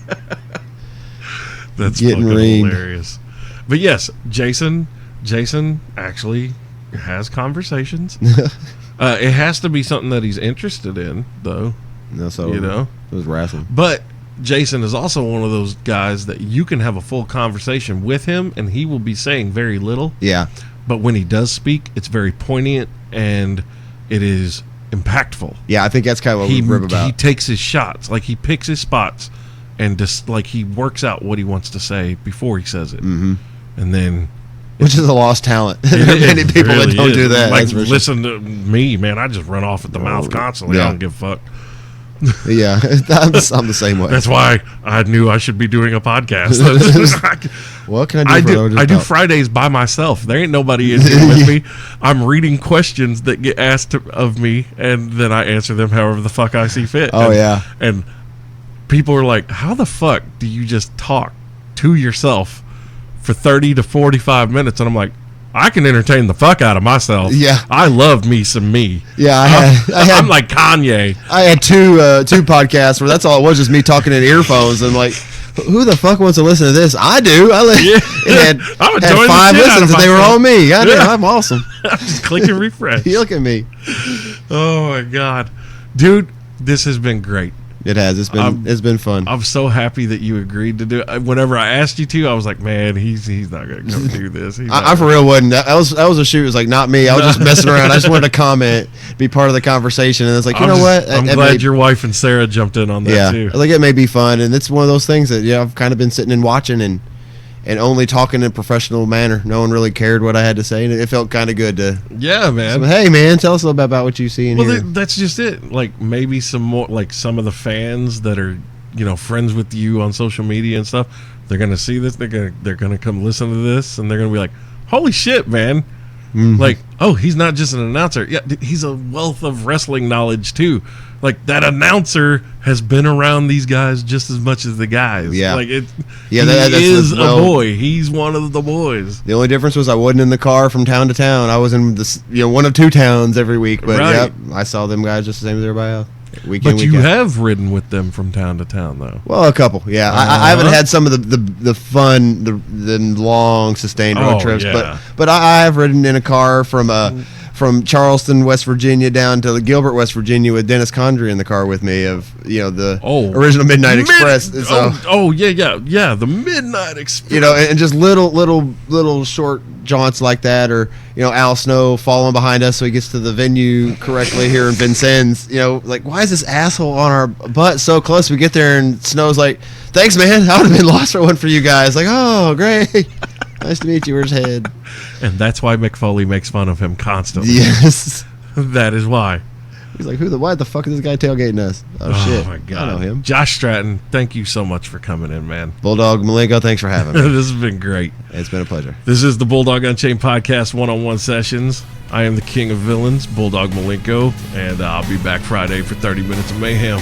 Later.